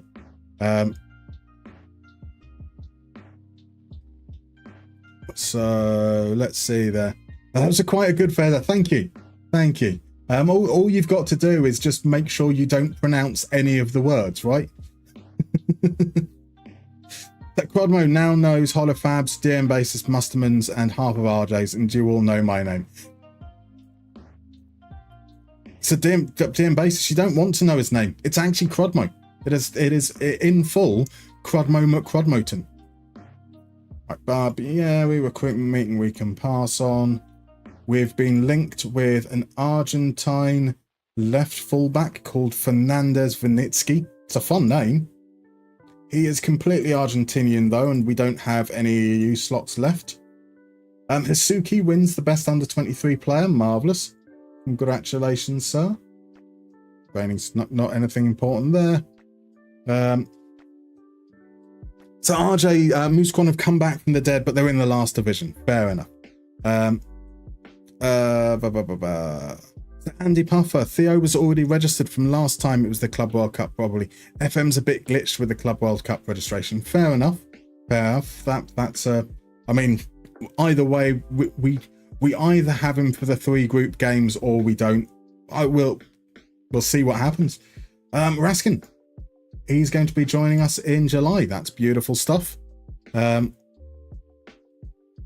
So, Draw, what do you think about that? Mariska said that in the future, the Club World Cup will be more prestigious than the Champions League. On paper, it should be. Like, a competition between all the best teams around the world, the rarity of it not being competitive games that happen regularly. If done properly and done well, then I'm kind of on board with that thought, that thread of thinking. If it ends up being hosted in places like America, where the infrastructure really wasn't considered in terms of appropriateness of heat and player welfare, and if there isn't work done in terms of making sure that players aren't burnt out and the knock-on effects that it has, because it just becomes another summer where certain players don't get rest, then I think there are going to be quite significant obstacles in the way from it becoming as prestigious. But I would love for them to address those things and actually make it a legitimate competition accordingly. Right, Gianni Ricci has just got his debut for Italy and scored a hat-trick. Oh, in a 7-0 win against Gibraltar. That's a little bit less impressive, but still, that's 3 goals for him, a goal for Bonato as well. We should definitely check out what actually happened there. Is Bonato getting an assist as well? No, it's Alaro who plays it through. It's a nice little goal, but I don't care about those guys. I only care about my players. My players are the only ones that matter. Right, here's Bonato on the ball again. Bonato, though, making things tick. That's 1 assist, 1 pre-assist. It's a pre-assist account. Emiro Hisuki in the starting lineup as well. Spreads it out to Bonato. He feeds our young lad Richie, and that's goal number 3. I'm liking it. I'm liking it so far. Here we go. Tonali. Tonali gets it across. Simple tap-in, but that's... I think Richie is definitely going to be part of our first team plans from the looks of things. Here he is, feeding Bonato. Bonato, there we go. Nicely done. Nicely done. So Ustend and Deinzer both went bust within 12 months of each other. Very tragic. It's shocking. Absolutely shocking. Bit of a boring goal. None of our players involved, so that goal doesn't matter. Yeah, like, it's going to take a big club going down. Richie there, that's his hat-trick. Some very poachery type goals for him, which is quite nice. Encouraging signs, even if it was against Gibraltar. Yeah, it's going to take some really big clubs going all the way down. We almost saw it with Leeds. You could argue that we almost saw it with Lyon as well. But something's got to change, man. Something's got to change. Crodmolicious is his full name. It is indeed. Also, there's no later registration at all. It's all fixed for the entire tournament now. Oh, well. Looks like we're not going to see our new signings come in. Fair enough. Ah, well. That said, I didn't even realise we were in the competition until after this season ended. I don't think we're going to win it anyway. Do we want to congratulate them? No, we don't want to do that. We can leave those guys. Nuama is back. That's marvellous. So just a couple of weeks away now until the actual tournament starts. But if we can't deal with registration, then yeah, there may be a point where we have no players potentially by the end of it. Right back might end up being an issue. So maybe... when does the Premier League transfer window open? Firstly. Overview, rules, next season. Opens on the 14th of June, because around then is when we want to start pushing players out. Now, Anita Hammer is the highest valued one. He's not got any interest from English clubs. No interest in Isaac at all. Mosconi. Saudi is another 1st of July.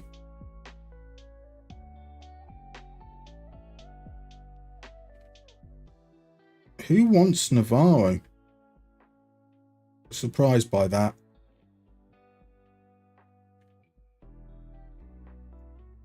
Okay, so we might not even be able to sell any of the players, but it might be a case of we look to hold back one of Hammer or Zanotti so that we've got depth at right back, because if we can't register the players who are out on loan that we're planning to be part of our squad, players like Pizza Pasta, players like Wojcik, who is now Mr. Duckle, players like Pineapple Pizza, Gianni Ricci, then that's going to impact some of our plans. We know we're losing Reinders, we know we're losing Kerem, we know we're losing Theo as well. So there may be some depth considerations that we need to have.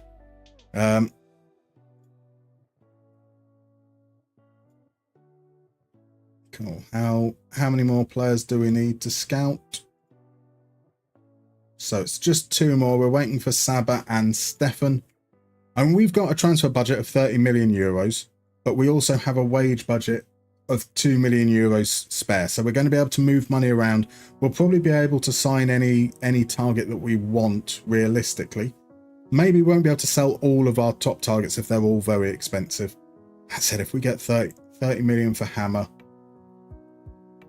little bit here and there for a couple of them, we might do. We might have the buying power to basically do whatever we want. Potentially. So who had the most baby face between Raskin and Tielemans? Oh, Tielemans definitely has a baby. Tielemans wins the baby face battle for sure. Let's have a look there. Tielemans. Is he still around? Yuri Tielemans is now a manager. Look at him. Look at that smiley face. That is the face of a man who is absolute quality on the ball. Gotta love a little bit of Yuri Tielemans. And then Nicholas Raskin. Oh, he is quite baby-faced, isn't he? The beard hides it a little, but those eyes. Okay, maybe Raskin edges it, just a little. What do you guys think? So Relaya, it is because it equalises context that European football assumed as normals. That's I can agree with. The rest of the world needs to compete almost once in a row with the best teams to grow, and not just the rest of the marketplace for European clubs. Exactly. Actually, now I'll be honest. My interest in the Club World Cup dropped once we started to get a little bit further into the competition. You know, by the semi-finals, there was 3 European clubs, and they're clubs that, as a European, I get to see a lot of. Whereas I think my interest was much higher watching those teams compete. Like seeing Auckland get a draw is absolutely incredible. The fiery games that involved like River Plate and Boca, and like they were just so much more exciting. The Brazilian teams all getting some absolutely fantastic results. And it's a shame that they all kind of ended up on the same side of the draw in the knockout rounds as well. Or a lot of them ended up on the same side of the draw. They reckon he's got potential. This reckons he's a mercenary. He can already do defensive stuff as a midfielder. Can't necessarily pass. Sure, let's offer him a contract. Future prospect. Absolutely fine.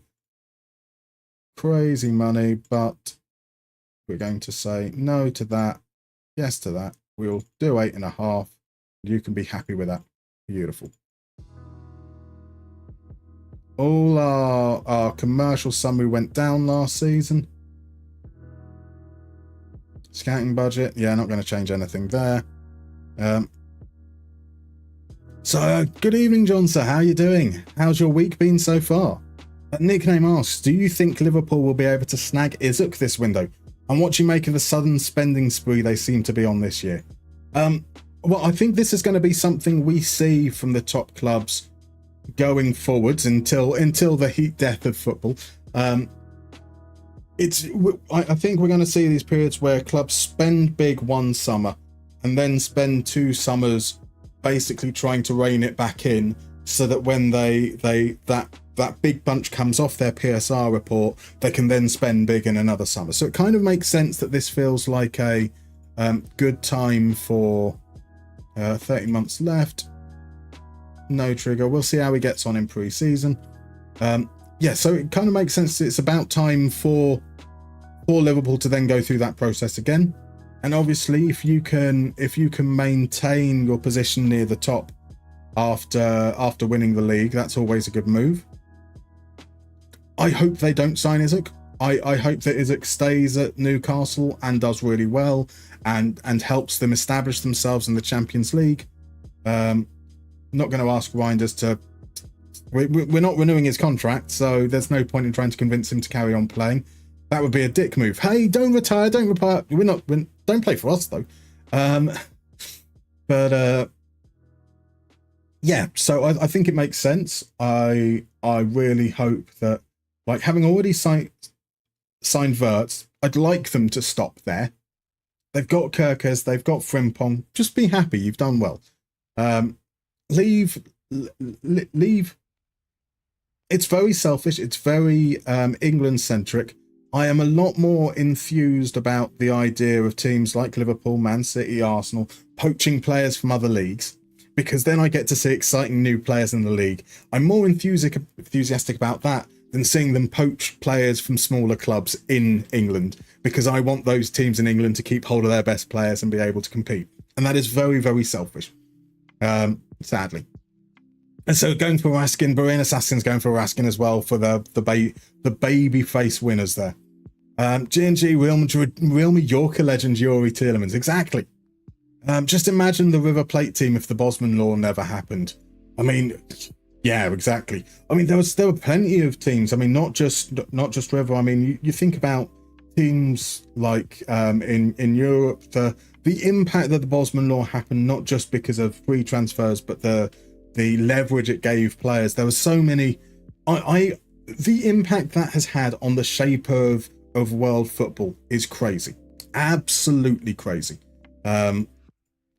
It's a weird one, right? Because player power, good. I don't like the idea of clubs being able to essentially hold you against your will. But the knock-on effect for football in general, I wouldn't say has been great.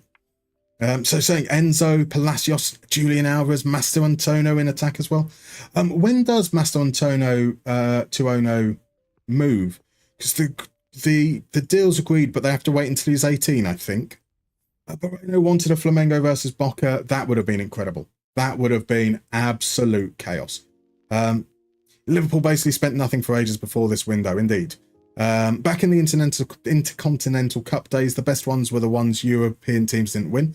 Again, I can agree that. I think though it's also the element of the underdog, isn't it? Because you were always guaranteed to have a non-European team in the final, which meant that unless you supported the European team in the final, everyone was rooting for the non-European team, and that would happen a lot more often, and that was always good fun. Right, so we might as well just go with, do we want as good a team as possible for this one, or do we play, right, the spacing out, let's let's line up as if we're going for our best possible team, which would be Rocha. Oh, I've completely forgot about Jens Kajuste. He's part of our squad. Oops, bless him. So we now have 5 defensive midfielders, which is good for squad depth as far as I'm concerned. It would be Nuama, it would be Ardagula, be Banato and Skamaka. And then the reserves would be Alvarez, Donna Kebab, Emiro Hasuki, Nita Hammer, Theo Hernandez. Which position didn't I pick? Kari and Nuama. Rocha, Navarro, Rod, Monterisi. I didn't pick a right back to start with. There we go. Let's start again. Atabolo, Nita Hammer, Monterisi, Jern Rod, Navarro, Rocha, Kari, Nuama, Ardagula, Paolo Benato, Gianluca Scamacca. Our bench would be then Alvarez, Zanotti, Esuki, Donna Kebab, Bokkers. So actually, our bench is going to be Theo as the backup left centre back, Donna Kebab as the right back. Our midfield would be Reinders and Kajuste. It would be Barbieri, Palmer, Akturkoglu, Izuk. And then I'm going to bring all of those guys into the starting lineup. So these guys play game 1 and 3. Our strongest lineup plays game 2 and then the first round of the knockouts. So my thinking is that will give us the freshest teams during the course of the competition until the knockout rounds, where it's going to be a nightmare anyway. And then our last player on the bench, we're going to put Perilli. Perilli can be the last one there. That's the thought. Loads of players aren't fit. That's absolutely fine. So I do apologise. I have been behind on chat all the way through. That it's probably pointless me even trying to keep up. But we will go there. So Draw asks, when you sign a player in the game that you think will be with you throughout the entire season, I give his team a percentage of the future sale to lower his price. Have you ever done something similar? I prefer not to. So generally speaking, when I use future fees and installments and all that malarkey there, I want it to be as kind of as realistic and as fair as possible. So let's swap that round to TV and then vertical scrolling for the highlights. We're 1-0 up. Oh, wait a second. And Milan have scored again. Yes, Milan, they score night and day. You can get away. 1-0 up against it. I'm expecting this is going to be like Bayern versus Auckland. Surely we should be expecting double figures here. Even with the reserve team out there. So yeah, I don't tend to like trying to exploit or do anything like that, generally speaking. And I tend to find when I put in clauses that I think are realistic, they get rejected anyway. So a lot of my deals will be just flat out, here's the money up front, and so forth. So Mr. Grizzly P, Flamengo 81, Boca 2000, featured legendary performances from Zico and Riquelme. A fine shout there indeed. So John says, week's been good. Just got back home after a little kickabout with a few friends, which is the entirety of the Finland national team, I assume. Turning Milanese got me turning Milanese when the score goes. Turning Milanese got me turning Milanese when the score goes. Turning Milanese got me turning Milanese when the score goes. Turning Milanese got me turning Milanese when we score goals. Beautiful stuff. And I've just seen that Quadmo, ages before me, had made the exact same joke that I was going for there. An average gegenpressing lover window, and it sounds so boring, the level. I mean, I wouldn't expect anything else from you. So for those that don't know, I do apologise. You'll be able to translate it better, but Relija el Gegenpressing is basically refuse the Gegenpress or combat against the Gegenpress. So the anti-Gegenpressing is very much on brand for those that don't know, and that's why you should check him out, because it's far more interesting watching that approach to FM. So John said, did you tell me about the time you had one with Robert Taylor? You did not. Do let us know. So Master Antonio's been confirmed weeks ago to Real Madrid, as Alvaro Carreras moved today. Yeah, but has it gone through was the question. I mean, as in, like, do they have to wait until like August, September time for it to officially happen? Or or is he already there now? So a member of the podcast trained with him when he was a kid. Is still wondering, has everything to become an elite player? Fair.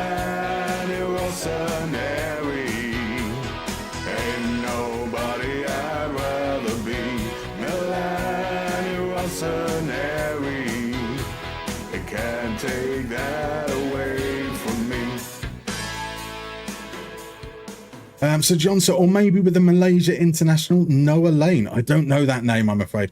But nah, not today. Just a couple of friends you used to play with when you were younger. Fair enough. Fair enough. So both Liverpool and Newcastle are welcome to buy Bobby off us for a £5 and a couple of Greg's sausage rolls. Now, a couple of years ago, I started making Football Manager content, and I did a little series with Ajax. And the main video, as we came together, as it makes it for the fans, it's because maybe will come on. Let's go mental in the stands. Goals for the fans, it's because they see Milan will come on. Let's go mental in the stands. Boom, boom, boom, boom. Boom, boom, boom. What was I saying? Yeah, and I absolutely slagged off Brian Brobby through that series. I don't think that Brian Brobby is a good striker, and the very season after that, he was absolutely incredible. So in a very small and entirely selfish way, I'm kind of glad he's a little bit rubbish again, because yeah, it looked like I was just proving my ignorance all over. So yeah, Master Antonio has to wait until August when he turns 18. That's what I thought. I thought the deal had been agreed in principle, but technically hasn't happened yet. So no Johnson was saying that he's been official for a while, but they have to wait until turns 18 in mid-August before he's allowed to move there. I'd imagine due to not be an EU national or something. Indeed. So I think technically the way the laws work is they can have it all agreed in principle, but they can't officially sign the paperwork and countersign it until that situation. Now, nothing's going to stop it, because you renege on that. If someone reneges on that deal somewhere through, it breaks down the whole relationships, and teams will have acted, and there'll be like countersuits and claims and everything thereafter. So it's like kind of official, but not technically official. Right, do we get a highlight for Haruki? Come on, Haruki. I want a Papua New Guinea goal here. It doesn't look like it's about to happen as Barbieri comes away with the ball. Barbieri's going to go it alone, perhaps? No, he's not. He's going to find Jens Kajuste. It opens up, hits the post. Alexander Isak with the hat-trick.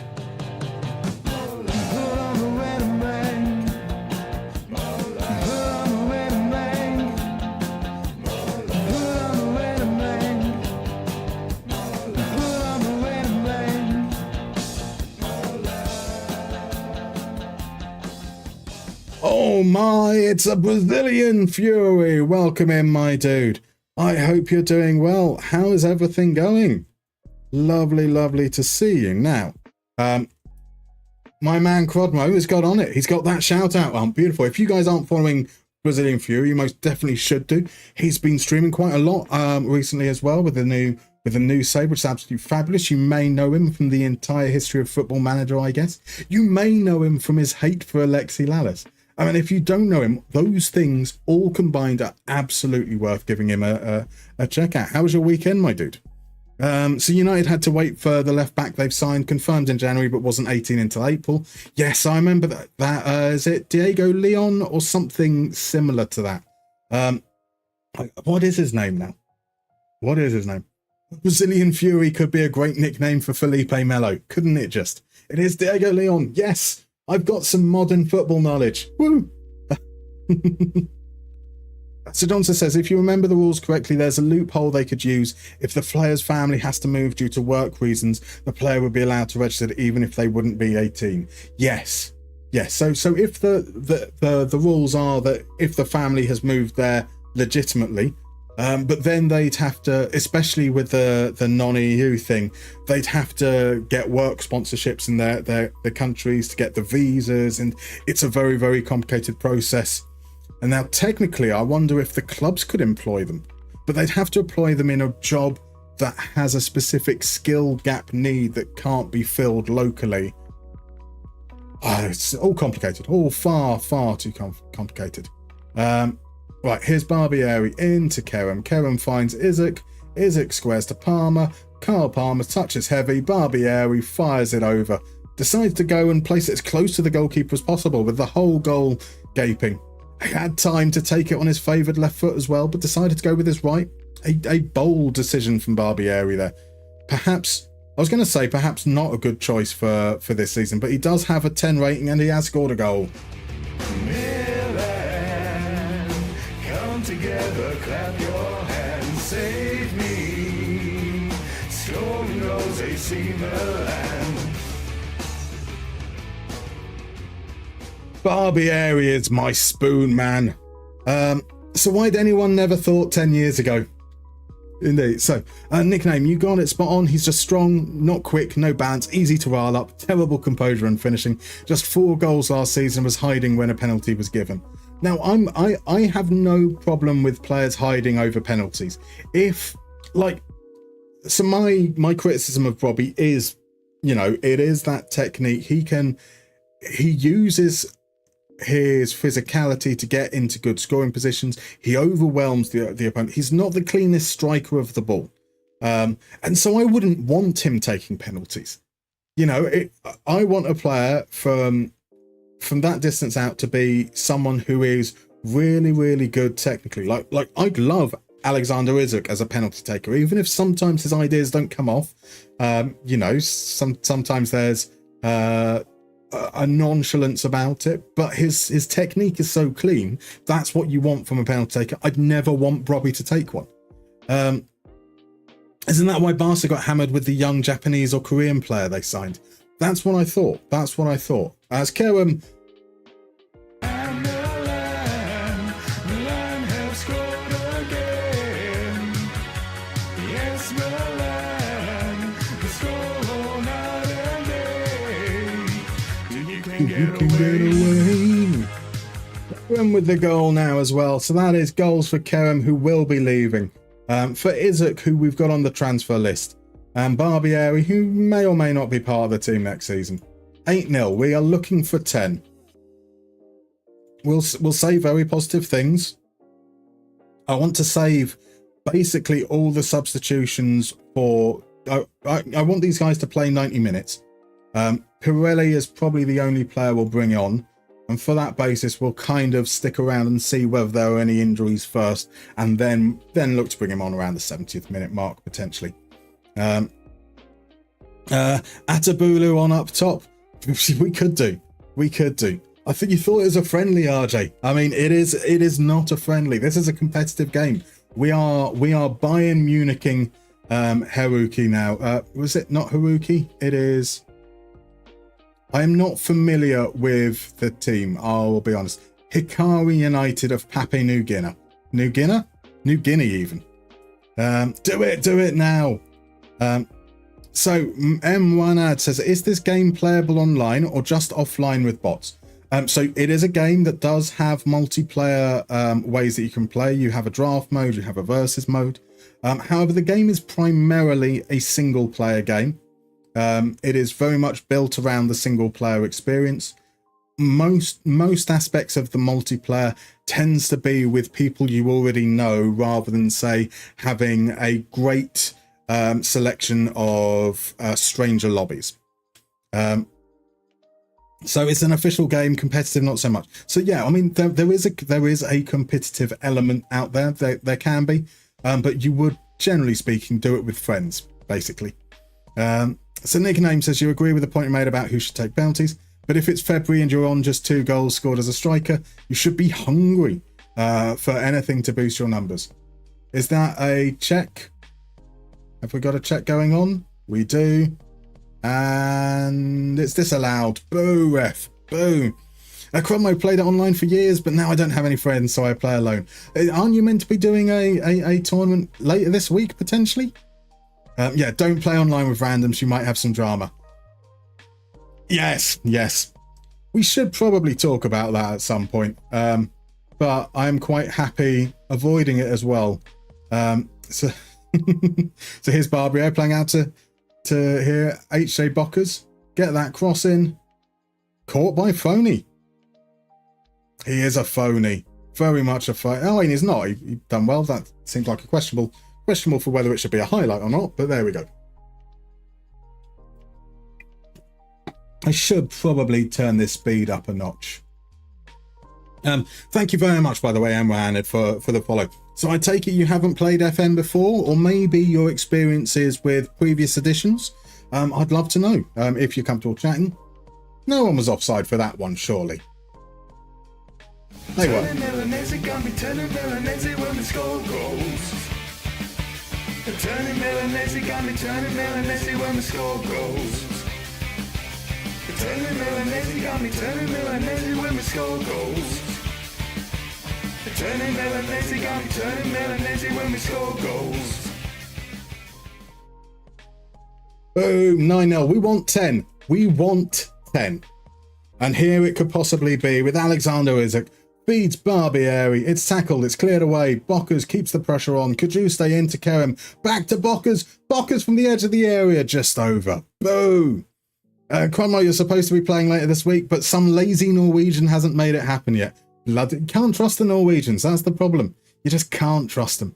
Yeah, don't play online any game if you don't want drama, to be honest. That's fair. Don't give oxygen to that. Indeed. I think everyone handled it very badly, really. As Alexander Isak, and once again, it's going to be checked again. It's going to be checked again. Come on. Disallowed. Boo.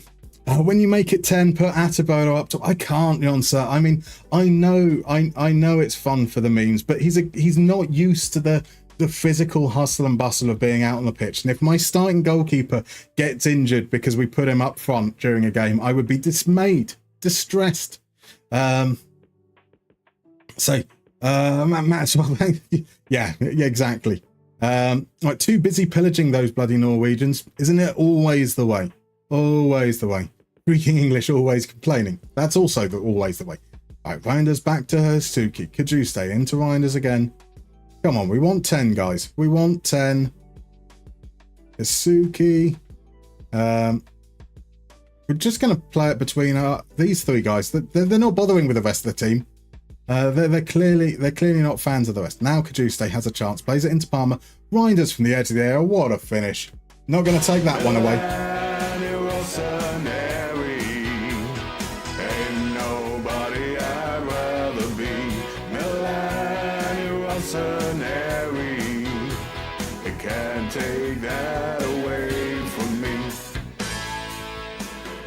Tijani Reinders with a lovely curling effort. 20 yards out. Nicely done. And that is around the point where we'll bring on Perilli. That's the only substitution we're going to make. As mentioned at the top, we will make 1 substitution, and then we're going to change the entire 11 for the next game against Santos Laguna. And then we go back to this 11 against River Plate, which might not be the best idea to be playing our reserves against River Plate. So that's probably going to be the most competitive out of those games, potentially. Isn't complaining the main thing on the internet anyway? That is true. That is true. As Karen, no questions about that one. It's because they see Milan will come on. Let's go mental in the stands. Goals for the fans. It's because they see Milan will come on. Come on. Let's go mental in the stands. Boo boo doo boom. I've got to do that. I've got to do that there. Sorry. I do apologise. You have to put up with my singing that is also delayed from the feed. But there we go. So, Annie Puffer, you've got a long-term save. Some things are so incredibly slow, like watching anything related to the 5 latest games. Seems like the game testers haven't really tested absurdly long saves. I think certainly once I found that once the game file gets, or the save file gets around that, let's see, what size is it now? As Isaac's in behind, hits the post from point blank range. Let's just, I've got a couple in there. I think it's generally speaking was when it was around a gig. Yeah, once a file gets to, the save file gets to around sort of like 800 meg, 1 gig, I find that things start to get a little bit slow there. But I have noticed, as Isaac makes it there, I'll respond in a moment.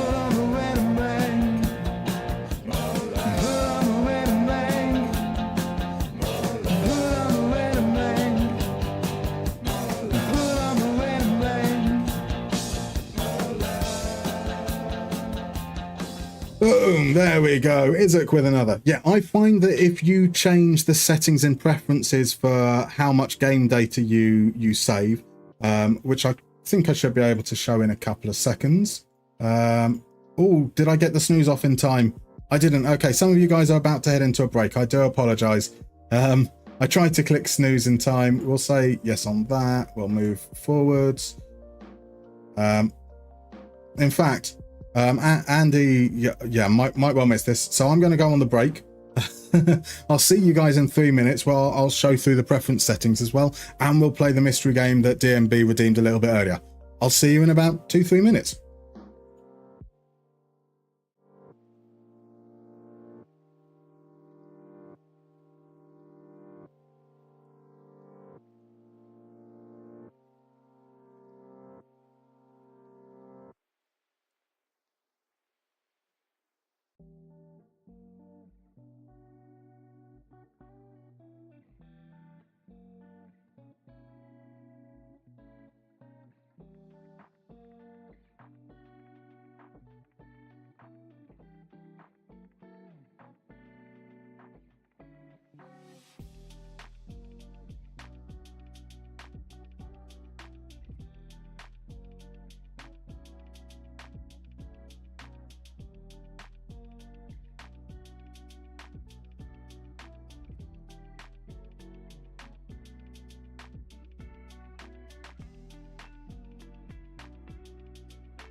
Right, we're back. I do apologise. I didn't manage to press snooze in time on the break there, Andy. So, generally speaking, one thing I do find helps once the save starts to get a little bit laggy, especially with a lot of leagues in it, is to pop on over to this setting, match storage space in your preferences, and drop that down. I tend to have it on the max because that does allow you to go back further into the season to see past results and stuff. But that extra storage can really start to show up as the save file gets quite large. So that would be my recommendation there to start turning it down depending on the capacity of your machine. Like 100 meg, I find generally gives you most of your game results for the full season with like 10 or so leagues loaded. I find that 200 meg seems to be generally fine for slightly bigger saves with about, I'd say 10 countries loaded. Sorry, not 10 leagues, 10 countries loaded. 200 seems to be fine for almost everything I've done. 300 usually allows me to see back the previous couple of seasons, which is why I set it up at the highest rather than on default. Default will try and work it out based on your specs, but I just like to make sure that I manually override it. M1ad as well, welcome in, by the way, thank you. It's interesting to see you come from Pairs and FC. So as people have already said, you don't control the movements, you are the manager, so the focus is around managing the training, signing players, selling players, creating the tactics, managing the decisions within the game. That last game isn't going to be a particularly great representation because it was such an easy one, didn't really have to make any changes. Now, if you are thinking about playing the game and you're new to it, I recommend, I'm just going to pop a little shout out up the top for RDF Tactics. I would recommend checking out when he streams because he is absolutely fantastic. But he also plays the game in a slightly more normal way. Over here, we play without attributes. So the game would normally, you'd click on a player's profile and you'd get information about what they're good at with numbers between 1 and 20. And it'd be a little bit like Pairs or FC. They obviously use a rating system out of 100. We have that hidden here. We focus more on the performance statistics. So our approach is very niche and very, very confusing. So if you're looking to get into the game in a really weird way, I'd love you to stick around. I'd love to watch. We've got a lovely community here. We're very friendly. But this might also make things seem a little more daunting than it necessarily is. So please do stay, but I'd understand if you don't. Check out RDF, absolutely fantastic, and I think would be very, very helpful if that's something you're looking into. So yeah, about 2 to 4 seasons, I would generally say is about, I think what they said the average is. So you found it, yours was on default, yeah. So it's always worth playing around with that. I find that's quite useful. It's a random RDF shout out. Yeah, I mean, so like as far as I'm concerned, it's the same as why the skin my skin when you load it up, it has loads of other skins to download from it. Oh. It's all about making sure that people can find what they want, right? It's about finding. It's not about. I'm not here to try and say, hey, everyone's got to come and watch me. It's about, hey, welcome to the game. That's fantastic. These guys are brilliant and they might be really, really good for what you want. Right, okay, let's pop on over. I think it is time for that mini game that has been redeemed. So let's just do that. And we have appearing in your chat any moment now, a lovely little bit of a bingo code. We're going to play icons. Icons means these are all going to be retired players. So to explain how bingo works for anyone who's new to the stream, if you head on over to that lovely link there, you come into a lobby and we're going to play a round of bingo. Bingo is bingo. Everybody gets a unique card with 16 squares on it. On those squares, you might have a club or a nationality or a competition. We then all get drawn the same list of 60 players, one after the other. And we've got to work out with whether that player matches one of those criteria on the card, one of those squares. You get 10 seconds. If they match it, you click on the square, boom, brilliant. If they don't match one of the criteria, you click skip or you let the 10 seconds run out. Now, once you click a square, you can't undo it. You can't click that square again. So make sure that you are confident that the player matches it. And as we said, this is going to be icons. So it's all going to be retired players. So it should be a slightly different challenge than normal. We'll give it about 90 seconds to give people a chance to sign up as well. And then when we start, I'll give you guys a little bit of a countdown because there is naturally a little bit of a delay between me talking here in my home and that feed coming to you. So yeah, keep an eye out there. So let's see. Do coaches do anything in the engine, or are they just a job title to fill? A good question, Triple P. I do not believe that coaches do anything in the engine. I believe coaches' function is entirely for training. But I've never looked into it to confirm that. Obviously, if you use instant result or go on holiday, your assistant manager is going to have some impact on what happens on the pitch. So Cromwell says, one of us in here never plays FM, spends all his time with cows. That's true. Nickname, thank you very much for dropping by this evening. Have a wonderful evening, my dude. You met my ex-wife then. Ooh, there's some questionable jokes going there. Beautiful stuff. Right, RJ's going to stick around for one round of bingo and then head off. I don't blame you at all. The basis for is wide is going to embarrass yourself. I am also going to embarrass myself. My bingo ability is pretty damn bad at the best of times. So Yonsa, you forget how much longer the day feels when you have an early shift. I've done my work, gone to the gym, listened to an album, had that kickabout, and still had time for FM as well. You are a far better person than I, Yonsa. I've woken up, I've wanted to go for a nap. I then did go for a nap. Now I'm playing some FM. That's the entirety of the day, pretty much. Welcome in, by the way, PMTS25. Thank you very much for the follow. I hope you're doing well. Right, we're about to start the game, so head on over to your browser window now. You'll get a little countdown. Currently for me, it's at 9, 8, 7. It'll be a little bit later for you as you're hearing this. So they do impact training, development, and personalities. Personalities indeed, yes. Williams, you can't join for some reason. Oh, that's odd. Now, you should still be able to join once it's started. I'm going to pop the link there to see if that helps at all. Maybe not. Otherwise, I don't know what the issue could be. I do apologise. So I'm going to play through as we go. Oh, Monday, Tuesday, Habib Bay. And we're going with Newcastle rather than Africa on that one. I'm sure we're going to get plenty of African players during the course of this. Aymar, we can play nice and easily. Artur Boruc, Celtic legend. I'm sure DMB is pleased to see that one pop up. We can play that there.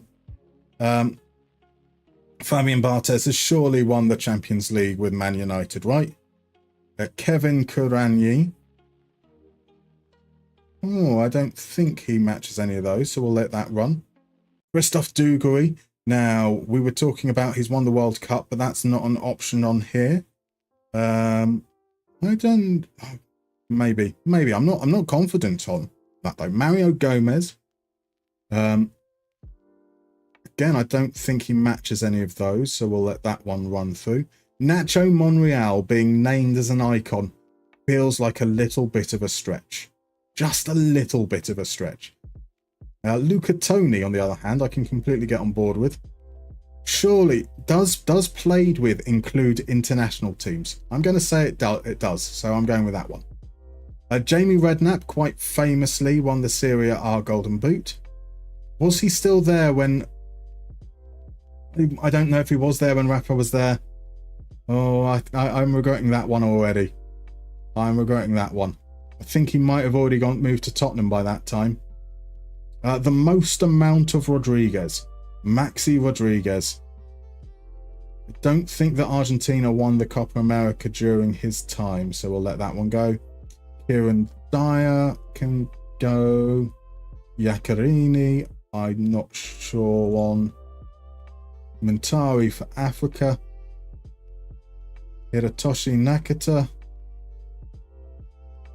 Skip on that. Shay Givens a skip. Toy Andre Flo. Legend. Amazing that he's come up after we mentioned him earlier on today. Paglucha? I've never called him Paglucha before. Paglucha. Did Adrian Mutu win the Serie A Golden Boot with Parma? I'm going for it. I don't think he did, but I'm still going to play it anyway. Mark Schwarzer. Paul Scholes. Is there one for sucks his daughter toes like a weirdo? There isn't, sadly. Mark Vivian Foe. Lee Sharp. Yap Stam. Alan Boxic. Now there's a striker. There's a striker indeed. Steven Gerrard will let go. Paul Robinson. We can play Jean-Obi Mikel.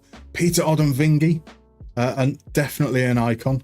Definitely an icon for sure there. Shinji Okazaki. I don't think matches any of those. Most of his career was in Germany, right? Shinji Kagawa. Again, I don't think he matches any of those. I'm hoping a Turkish player comes up at some point for played in the Super League, because I'm not going to feel confident on any of the others. Martin Stecklenburg. No. Yeah, De Hammer. Thomas Hitzelsberger. God, I love that man. What a left foot. What a left foot. Did Saviola spend time at... I'm going for Milan. I don't feel good about that. But I'm starting to panic, having not seen some of these guys come up, and or some of these feel like they've been fulfilled by anything. There we go. I've got a Turkish player. That makes me feel better. Loic Kanna. Did he ever end up at PSG? It's plausible. Hugo Almeida, Michael Carrick, Lassana Diarra. I don't recall Anelka ending up at PSG. Nicolas Anelka has played for every team in Europe at some point, but I don't feel good on that one. Davor Schuker, Paolo Rossi. Yeah, I'm playing it now because I'm running out. We're going with Ronaldinho there. We've only got a few players left. I think that's going to be pretty bad. It is pretty bad. So Willems has had a horror show. Pretty shocking from DM Basis. Johnson says that was bad. Loic Kanna did play for PSG. Bugger. No, Adebayo went to Midland on loan. Did he now? Matto described that as interesting. Anelka played for PSG before too. Oh, that was hopeless, says Crodmo, who got 14 out of 16 correct. He came through PSG's ranks. There we go. I didn't get who played in the Jupiler Pro League. I feel bad. Oh, RJ, look at the scores there. Zerachul is the man. He has jumped in top spot with 15 out of 16 correct. Followed by Crodmo in second with 14 correct. Draw and Char both with 13 in joint third, and then in joint fifth we've got Mr. Grizzly P, we've got FMGNG, and we don't need to worry about those that came in a little bit lower down. So Arduiz did not play for Atletico Madrid. That's fair. I didn't feel good about the Saviola one. That's fine. I'm pretty certain. I was saying at the time that I thought that actually Redknapp had already left for Tottenham by that point. I was correct. I should have been patient. Paolo Rossi, I was just like chancing my arm. I'm surprised that Mutu did. I thought Mutu might have won the Golden Boot in Serie A with Parma, but I am wrong. It's a fabulous work though there, guys. Mario Gomez, you scrub. Was sure Mario Gomez was World Cup top scorer you was wrong. And all the Man United Champions League winners totally saved me. There were a lot of Man United players in there. There were a lot of German league players in there. I didn't have any German links. I feel robbed. It's always the game's fault, not mine. Definitely not my fault whatsoever. Right, let's head back on over to the game then, shall we? So as a solid win against a youthful Hikari United, 12-0. I didn't see a notice that there was a bid in for Bakayoko. Oh, that's a little bit annoying. Right, we can remove him from the shortlist.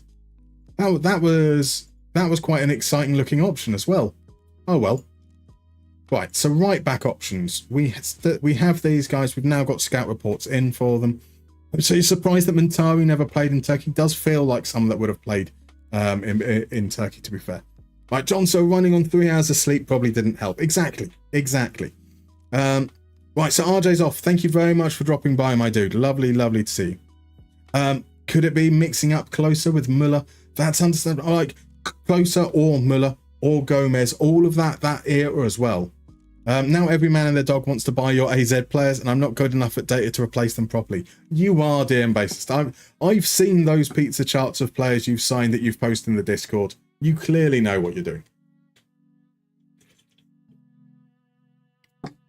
Right, so the options we had. We didn't have a full picture on Tom Stefan when we looked at him before. He doesn't get forward with the ball a lot, so that's fine by me. He's another player that can't pass, doesn't have good first touch, doesn't need to dribble, but not great in the air. Okay. Arta was in the same situation here. Now he can pass, but we now know that he runs with ball down the right, so Arta is a no. Dominic Weiss, the 40% header win rate thing really doesn't sit good with me, but his ball safety does. That's quite impressive. Weiss might be okay. Dragusin up at 60 million minimum. I can ignore him straight away. Ardit Bardi can't pass. He can control the ball. That's what matters. His header win rate is at 71%. That's good as well. Not injury prone. I don't mind Bardi, but that price probably excludes him from my consideration. Medina knocks ball past opponent. 40% header win rate ain't great. He can pass, but he can't control the ball.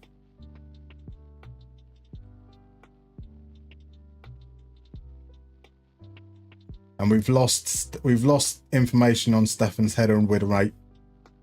He can at least jump.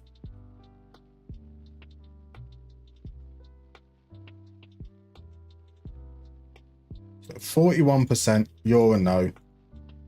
40%, you're a no. We might revisit this later in the window. We won't necessarily have performance data to go on once all the leagues have reset, but yeah, I'm not feeling it there. I'm just not feeling it. Keep Troy Parrott, keep the Parrott, Troy Parrott indeed. Just use the in-game editor to make all your players CA 200 and all your opponents 1. That's fair. That's fair. A foolproof plan. Cesarachal actually thought he had loads of goals, had to check. He has 0. Should have waited for closer, yeah. I mean, does he have 0 goals for Germany or just 0 World Cup goals? I mean, both is quite a surprise, but right, which of these guys were... So we've got some players that are listed as strikers, some who are listed as wingers. So let's take off this list those of the transfers that we've already got agreed. So that's fine there. We're going by position. So possible left wingers. We've got Lucas Roman here. 18 goal contributions in just under 30 full games on the pitch. All from right wing. He is Argentinian with Italian and Spanish nationality.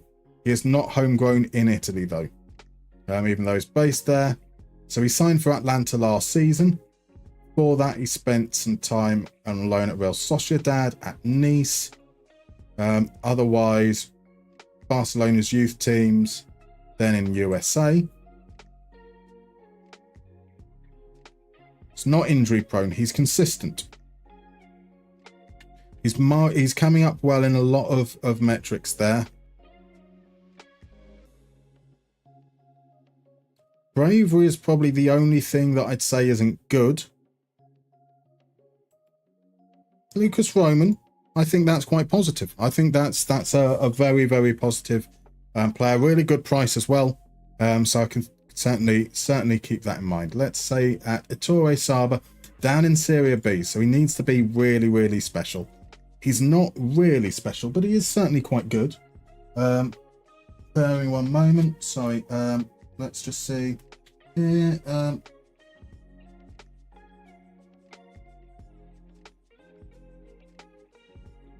Cool. Okay. I need to make a. When was that sent out? Oh, an hour. Okay, that's fine. So I've just seen a message that I do need to respond to, but it was sent an hour ago, so I'll be fine getting back to that in the morning.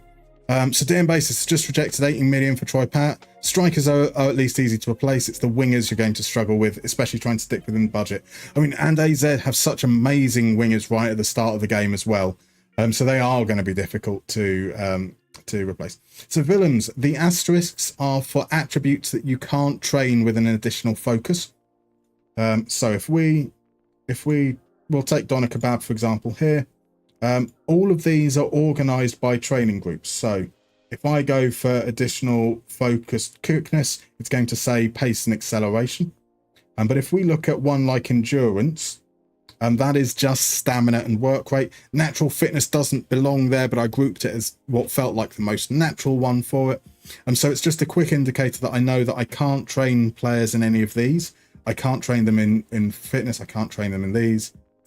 Also becomes a little bit more relevant for goalkeepers because there's a couple of, there's a whole load of things that can't be trained through those focuses. Or foci, perhaps I should have said. Johnson's forgotten how annoying the matchday squad rules are in Finland. 0 World Cup goals, 31 national goals in 78 matches. I am surprised he scored none in the World Cup. I was going to say, I thought he scored at international level. From your memory, is prolific in the league, but never good in big tournaments. Fair enough. Also, a similar stat, Thomas Muller never scored in the Euros. I mean, Thomas Muller's still got another 10 years to play. I'm sure he'll get there at some point, right? Right, Willem. So actually, this is actually very useful. I do not mind that one bit. Cheers for answering. No worries at all. Yeah, it's something I wish I'd added previously for sure. Not being to train how to tackle is a bit weird. I kind of get it, because tackling is something that you can't really train on your own. That said, there's actually more attributes I think that are difficult. Like, there are certain things that you can train physically. You can train most attributes, but I don't know if you can inherently train off the ball without someone to practice with, because you'll need to be reacting to what other people do. Same for things like anticipation and concentration. I suppose concentration, you can do some reaction tests. How do you train bravery on your own? I'd argue there's more things that would be difficult to train, which is what I find a bit weird. So you've still got Van Bommel and Brotherode, both young, both want to leave. 25 million accepted for Brotherode. Now hoping to keep Van Bommel. He's an absolute, like, Van Bommel can do absolutely everything. Such an amazing player. Amazing player. Right, sorry, we were looking at Sabore. He dribbles, he scores. Those things are good. 13 goals down in Serie B, not too bad. He's Italian. That's going to bode well. From an attribute point of view, great agility, balance, flair, technique. Can't pass, can't finish, can't play for AC Milan. There we go, I can rule him out now. Bradley Barcola. As a striker, we'll look at strikers in a moment. So let's look at Jurasek here. Jurasek is probably the wild card. His entire career has been in Czech Republic, where he's been absolutely ridiculous. He's only scored 11 nut goals, 9 assists, but 6 dribbles per game is crazy. Absolutely crazy. Offside quite a bit, loses the ball quite a lot. Consistent, nothing about big matches or adaptability. Excellent flair, excellent determination. I like that. Yeah, from a weakness point of view, just natural fitness. He is going to be 29, so it'll be a relatively limited use for him. You know, maybe a couple of seasons before he starts to decline. But by that point, we'll have had our young Moroccan, we'll have had a couple of seasons and should be ready to take a more central role potentially. And then the rest of them are strikers. So, yes, Lucas Roman probably is my preferred choice. Let's see what the demands would be. Under 100k, squad role, between 11 and 16.5 mil. I like the sounds of those. Will he drop? He won't drop that down, that's fine. Let's pop a little bit more in here. So if we have ourselves up at 700,000 free, still crazy amount of money free. Say a nice cool 13 mil. You want 16.5 all in. Let's make that 14.5. That seems reasonable, I think. Yeah, not sold on the fullbacks. And then it's going to be strikers. So Bradley Barcola, being considered as a striker, he's played out wide primarily. But he has been very good. 13 goals, 13 assists. Runs with ball through centre. He's really quick. He's good in the air. He's got bravery. He's got good movement. He is expensive, but he's on a reasonable wage at 165k at the moment. Roberto Fernandes. Did I really just say Fernandes? Another Poland jibe. Oh dear, oh dear. If you've made it through a whole season, you're doing well. That is true, though. So Johnson just watched Happy Gilmore earlier today as well. There's a scene in here that is the perfect example of training bravery. It is a great movie. The fight with Bob Barker. I thought the one right at the start where he just lets that machine hit those baseballs at him. That's fair. Antonio, is this Mustermann Iconic or a custom skin for the save? This is a custom skin. It is not one that is publicly available, but it is available for Patreons. What I will always say with Patreon, and I'll pop a link over in the chat for everyone as well. There is a README right at the top of Patreon about what is available with each tier. And I try to think of things very, very holistically. So if the only reason you're considering signing up is to get access to the special skins that I use, okay, there's a draft mode one, there's a versus mode one and stuff like that, I wouldn't recommend it. I wouldn't recommend it because it's an additive benefit. It works in very specific circumstances. There might be things that aren't necessarily as refined as Mustermann Iconic, and there aren't any plans to give ongoing support to them. But read through the tier because you get access to director's cuts versions of videos, and there's a whole load of different perks as well in there. I think that it makes a really, really good offering if that is something you are considering. Right, so Roberto Fernandes scored at a crazy rate in the second division out in Spain. Offside a lot. It's not the statistics. It's not the statistics.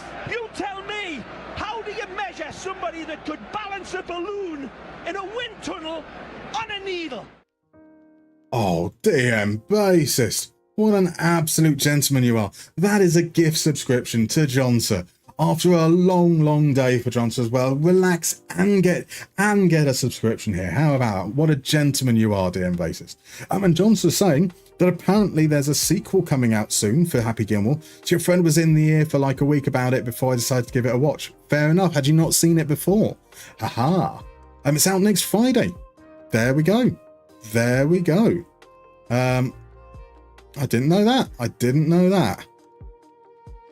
Johnson is here too often not to be subbed, isn't he? Just and he's a legend, an absolute legend. Right, I'm not liking Roberto Fernandes. I think that his output is really good, but it is at a low level. I don't know. It just doesn't feel right.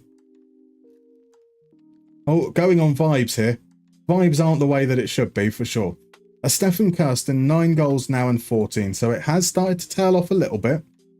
But he is doing a little bit of everything now. That would be a big leap up as well from the Elite Serie to Serie A. From an attribute point of view, jumping's good. Bravery is a concern there. But everything else, off the ball, flair, finishing, technique, don't like the comes deep to get ball. Adaptability issues, significant adaptability issues, significant big matches. I mean, he's really affordable, but I just don't think he's part of the plans there. Elena Kaner's range is probably a bit too high. I might keep him on the shortlist, but if we could get him for like 50, I'd be fine. I don't want to pay the same money to bring him back. And I do want to take a look at Sydney Osazuwa because he's 6'4", and he really did excite me. Like, he's outscoring his XG by a third. He's not getting into shooting positions often. He's not getting on the ball often. And I think that in our setup, where he would be the target quite a lot, I think he'd be excellent. 56% hitter win rate's great. Yeah, he takes his chances when he gets them. He's another that isn't good in terms of bravery, but good with off the ball, good finishing. Doesn't enjoy big matches.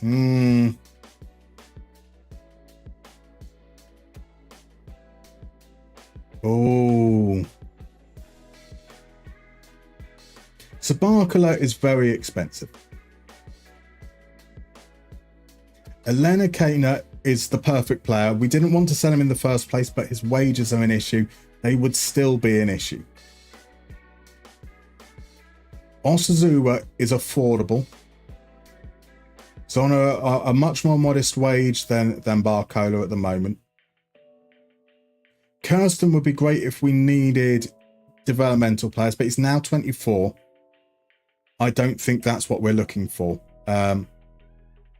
So G&G, it's going to be on Netflix. Beautiful. It's like when people sing happy birthday to you. I mean, it's only reasonable, Johnson. Only reasonable. We need you here to hear the latest Finnish legends that you went to school with or cleared snow off the drive-off. Exactly. Exactly. This is Moneyball. He loves it, says Willems. Indeed. Indeed. Ironically, this isn't actually a specifically Moneyball save. So as we said at the start, you know, the idea is just to let the game play out naturally. We use data because it's what we know. We have the attribute masking with the skin. So there's obviously that goal in there. But, you know, we also go on vibes. We signed Arda Güler. We spent 74 million on a centre-back. We signed players that we had no information about on loan at whilst we were at IFK Mariehamn. So we're not wed to Moneyball for this save specifically, but I do feel like Osazua really does fit the bill. So let's see, 2.12 shots, right? 2.12 shots. Gianluca Scamacca, 2.97 shots. So we could say that he roughly, if we were to say that's 2.1 to 2.8, that's 2.1 is 3/4 of 2.8, right? So we are potentially looking at Osazua having a third more shots when he comes into our system. We're creating more chances potentially. If we increase that by a third, that means we're going to be looking at potentially an extra 14, 15, so 0.15, brings his goals up to 0.6 potentially. So that's going to certainly be better than what we've got already. I like Osazua. Yeah, let's do it. Well, let's see what he wants. We're keen. Potentially under 100k a week. Around 20 mil. I think that looks good to me. Let's try right at the bottom. It does say that AZ are looking to sell. Okay, they don't even come back with a negotiation, so we'll push that up to 21.5 and see how we go there, hopefully. He is composed as everything, though. So you feel very bad correcting you, but it's William without the I. So it's just Willems, not with a V. No worries. Thank you very much. Come on the ham. Those were the days, weren't they just? Weren't they just? You did recently meet Laurie Markkinen. That's quite cool. Meant to say hello to him before he drove off on his bicycle. 74 million for Turk. I remember when kebabs were cheap. I mean, but a player of Arda Güler's quality. Just glorious. Glorious. Right, Lucas Roman, we can remove that promise. 80k would be great. 29 up until he's 32. Pop him up to 4. I'm thinking 4-year deal. Have him in the squad for 2 years. Sell him with 2 years remaining so that he still holds some value. Drop that down to around 75. That'll do nicely. Boris Fortuna and the lads. Who doesn't fondly remember Boris Fortuna? So Johnson's just signed Mariehamn legend Robin Sid in your save. I'm still so sad that we couldn't get a tune out of Robin Sid. We did him dirty for sure. It's a good job Sherbs isn't here as you just lost to West Ham. Oh, we need to get Sherbs in because you've just lost to West Ham. 100% should be doing that. Right, Mr. Grizzly P, after winning the Premier League, you've gone back to your 95 Tottenham save, finally win the Premier League in your 4th season in quite a dramatic fashion. Oh, do tell us more. What made it dramatic? Matt's big transfer news in the real world. The man, the myth, the largest, most beautiful FM legend, Lorenzo Luca to Napoli. Here we go. I saw it's quite a cheap. I saw rumours going around as well that it's sort of around the 10 million euro mark. That seems to be quite a cheap signing as well, relatively for how things are nowadays. Incredible. Incredible. Right, let's Santos Laguna. Yeah, this game we're going to be changing the entire squad for. Probably going to be looking at our full strength team. They're in third, so I'm guessing they lost to River Plate in the first game. Let's have a look. They did indeed. They lost by 1 goal. We are currently top of ours by virtue of a plus 12 goal difference.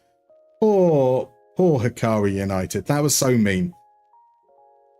So Davo, genuine question. How come you're in 23 and you're not looking to sign players under 23?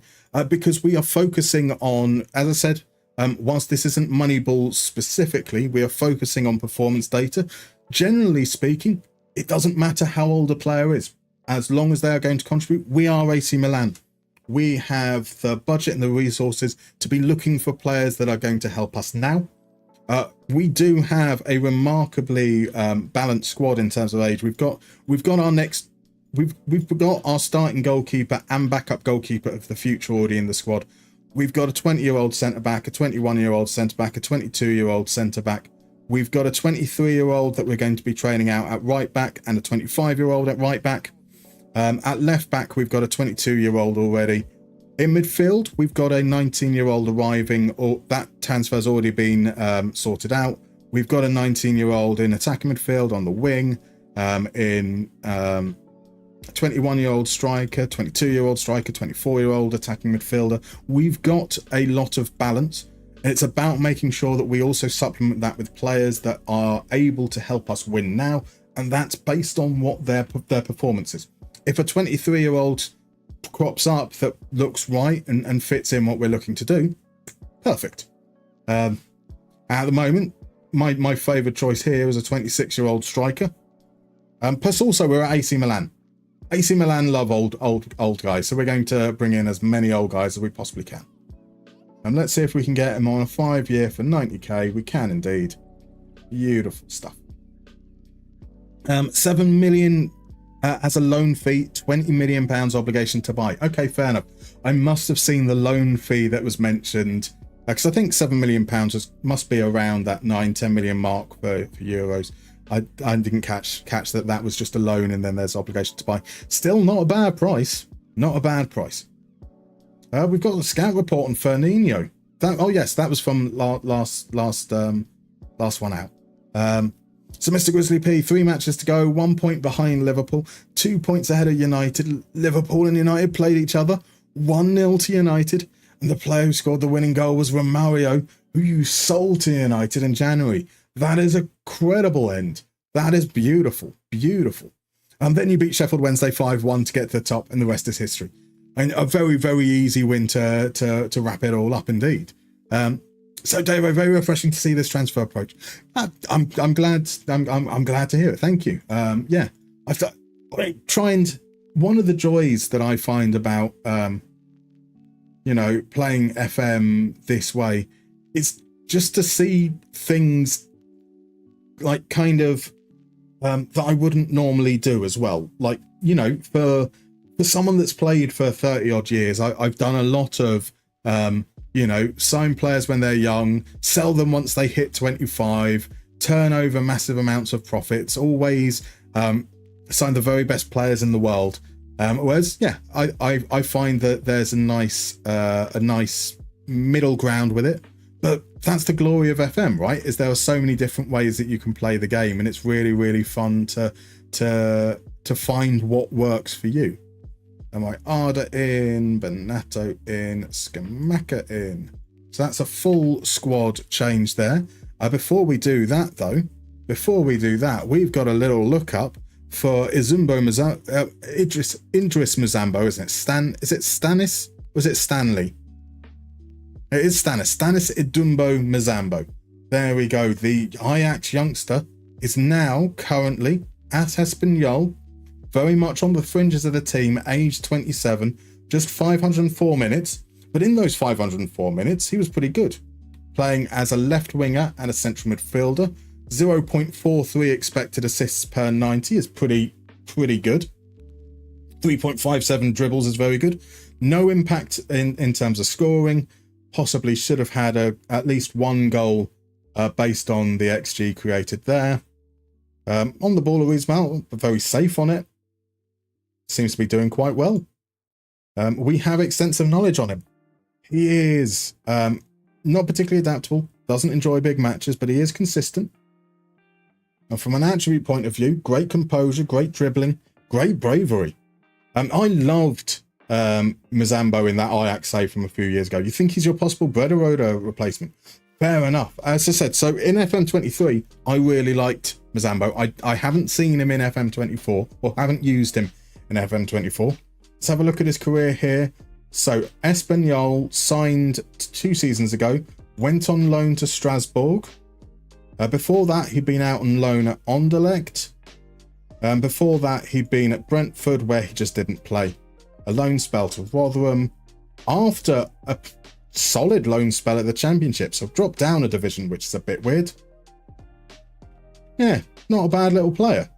Not a bad little player from the looks of things. Welcome in, Great Antoine. How you doing, my dude? Lovely to see you. How's your weekend been so far? Weekend so far? How's your week been so far, is what I meant to say. G&G, how do we think Evan Ferguson will get on at Roma under Gasperini? I really like it as a signing. I mean, is there anyone better than Gasperini to be the kind of manager to deal with a player that's form has kind of dropped? You gotta feel like it's a really, really good fit there. Right, we're going to say, yeah, let's say what he wants us to say. Let's do a little bit of I have faith, and then head on into the game. So Crummo, he quite likes a big lad up front, doesn't he? Use people like Skamaka. Exactly.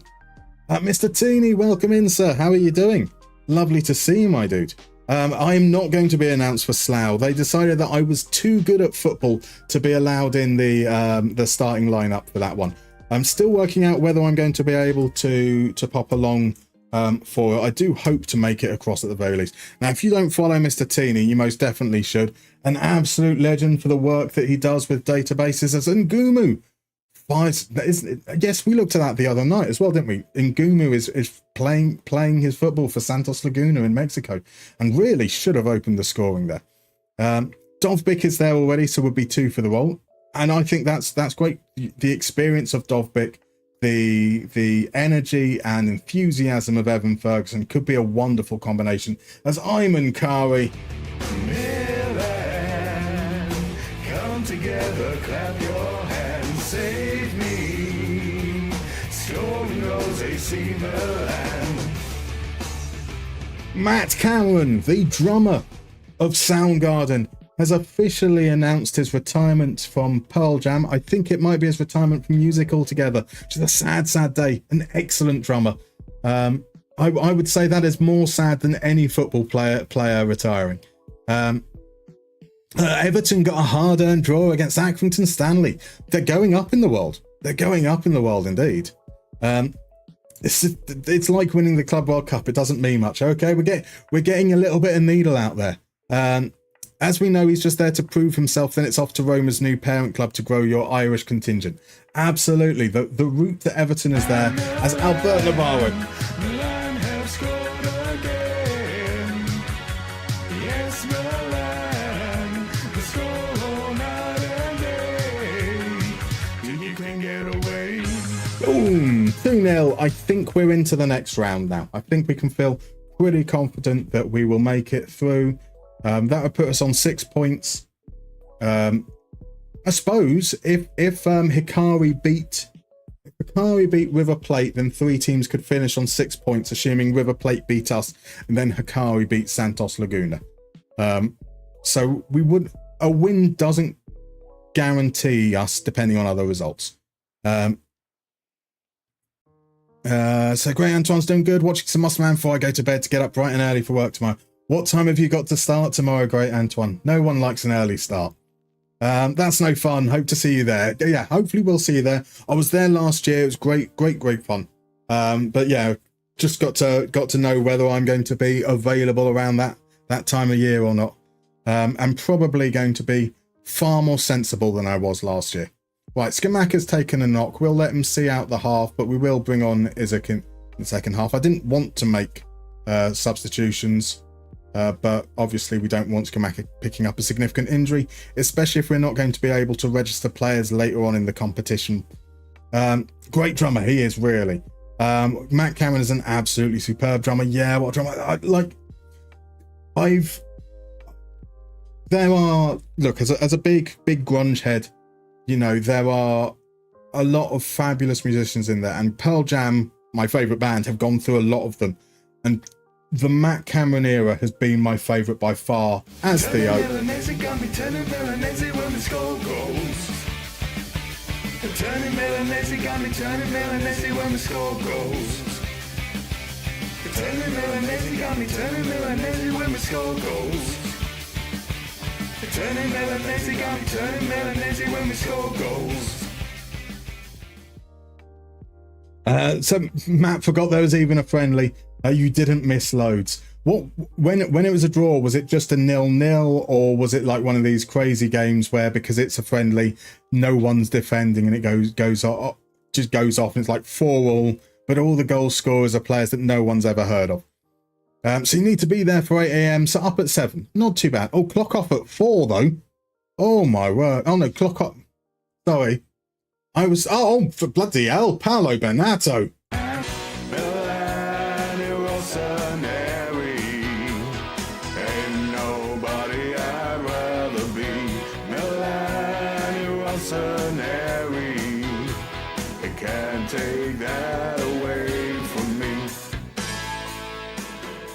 Paolo Benato, what a strike, my lad! What a strike.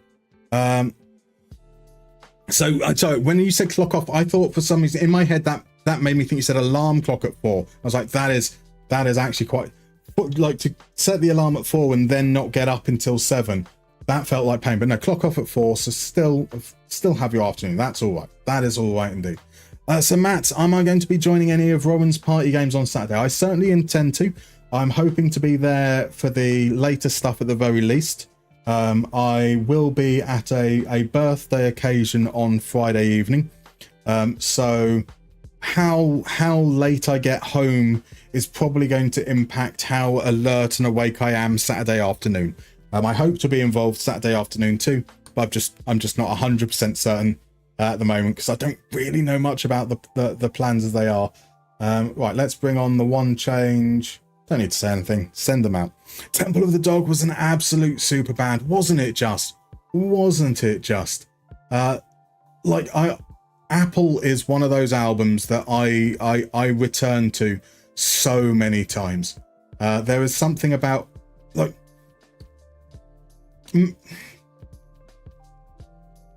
I don't know how to explain it because like there isn't a single time that I would say that Man of Golden Words is a good song, right? Like, it's not musically that interesting. The lyrics aren't as... The lyrics are kind of a little bit fake deep. But also, I will listen to that song over and over and over and over and over again. Just absolutely love it. Absolutely love it. It's Everton versus Accrington Stanley, not exactly a classic. It could be, but it was 1-1. Beto equalised with a penalty. Loads of unknown players at Everton, didn't have many senior footballers at the moment. I mean, how big is your squad at the moment? Have you got an 11 that you'll be able to play on the first day of the season? So have that. Yanni Honkavara called me overrated before the game. We'll see what he thinks about that now after we twatted his team 4-1. Gotta love the rivalries when they form in game, right? A great Antoine, it is indeed the meal from last month, the one where I got the month wrong completely, and literally just 20 minutes before I was due to catch the bus. I had to catch a bus at like 12:30 for a meal at 6 o'clock just because of how infrequent the buses are, and 20 minutes before I was like, let's just check the WhatsApp group. And I'm so glad I did. I'm so glad I did because I mean, I would have been so angry if I'd made the journey all the way there.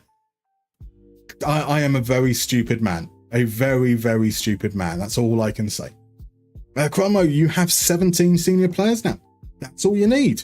That's more than enough. I mean, Villa famously won the league with just 30. Oh my word, Alexander Isak's injured now as well.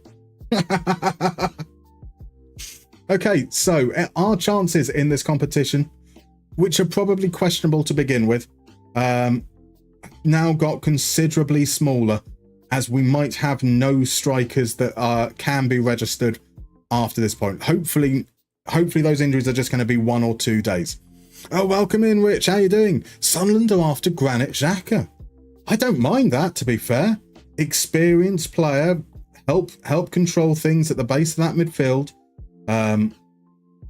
Yeah, I mean, he's a dick. Don't get me wrong. He's sometimes oversteps the line in terms of aggressiveness. But yeah, I think that would be a very good signing. Yeah, what do you think about it? How are you feeling about the possibility? Matt says, probably wouldn't have watched it anyway. To fair, you're not paying £7 to watch Accrington and Blackburn when the stream won't work anyway. Oh my god, I'm assuming it's the same for you guys, but yeah, whenever I've watched friendlies on Aston Villa TV, my god, the coverage is awful. The stream cuts out, the commentary cuts out. Sometimes it doesn't work at all. It's horrendous. Imagine clocking up to the party a month early. I mean, I wasn't far off doing that, let's be fair. So the stream apparently was good, just not the match. Xhaka better than Henderson. Exactly why I would like to fit that role. Jack is a much better pickup than Henderson, you would have thought. Right, Isak's only 2 days. Skamaka's 3 weeks. That's a little bit annoying. But we should be able to make do, right? We've got this youngster Cantero, Sinato, Mosconi we can possibly use as well. Yeah, okay. That's not too bad, not too bad. A flaming dog turd is better than Henderson. That's a bit hard. I think they're equal, just about. He kind of fits Sunderland though. Yes. Yeah, that's what I would feel as well. So Cromo says that Eric Boonham and Armstrong showed some nice touches and looked keen to impress. Eric Boonham, I'm still not convinced by him. I think there's a player there, but I also don't know. Xhaka is the Swiss Lee Catamol. Oh, that is harsh. So Hanover's friendlies are shown on YouTube. The streams are quite bad, but at least it's free. That's the bit that sweetens the deal, right? Free, I can 100% get on board with. 100% get on board with. Right, it's 10 o'clock, so I'm going to call it there now. We've got a couple of transfers in the works. So Sydney Osazuru, Lucas Roman, hopefully we'll have bought in. On the next day, we will have the River Plate game. I believe we are through now. Let's just check that. Sorry. Both of us are through. Milan and River Plate safely through to the next round. So our next game is a little bit of a dead rubber. And then we'll find out who we play in the knockout round. So thank you guys very much for popping along. As mentioned in Discord, and I will pop a lovely little link over there, there isn't another stream set in stone for later this week. On Thursday, I'm going to be out for a interview. On Friday, I'm going to be at this birthday meal, so there isn't streams on those days. Saturday might be doing something with Rowan and friends to celebrate his hitting his follower milestone. I don't know exactly what my availability is. There will definitely be something happening on Saturday. I just don't know when, so I will be updating that over in Discord for you guys. So cool. Right, YouTube, thank you very much. I'm going to say goodbye to you guys first. I really appreciate you coming along. And I will let you know, hopefully in the coming days, when you will next see me and what's happening on Saturday. Otherwise,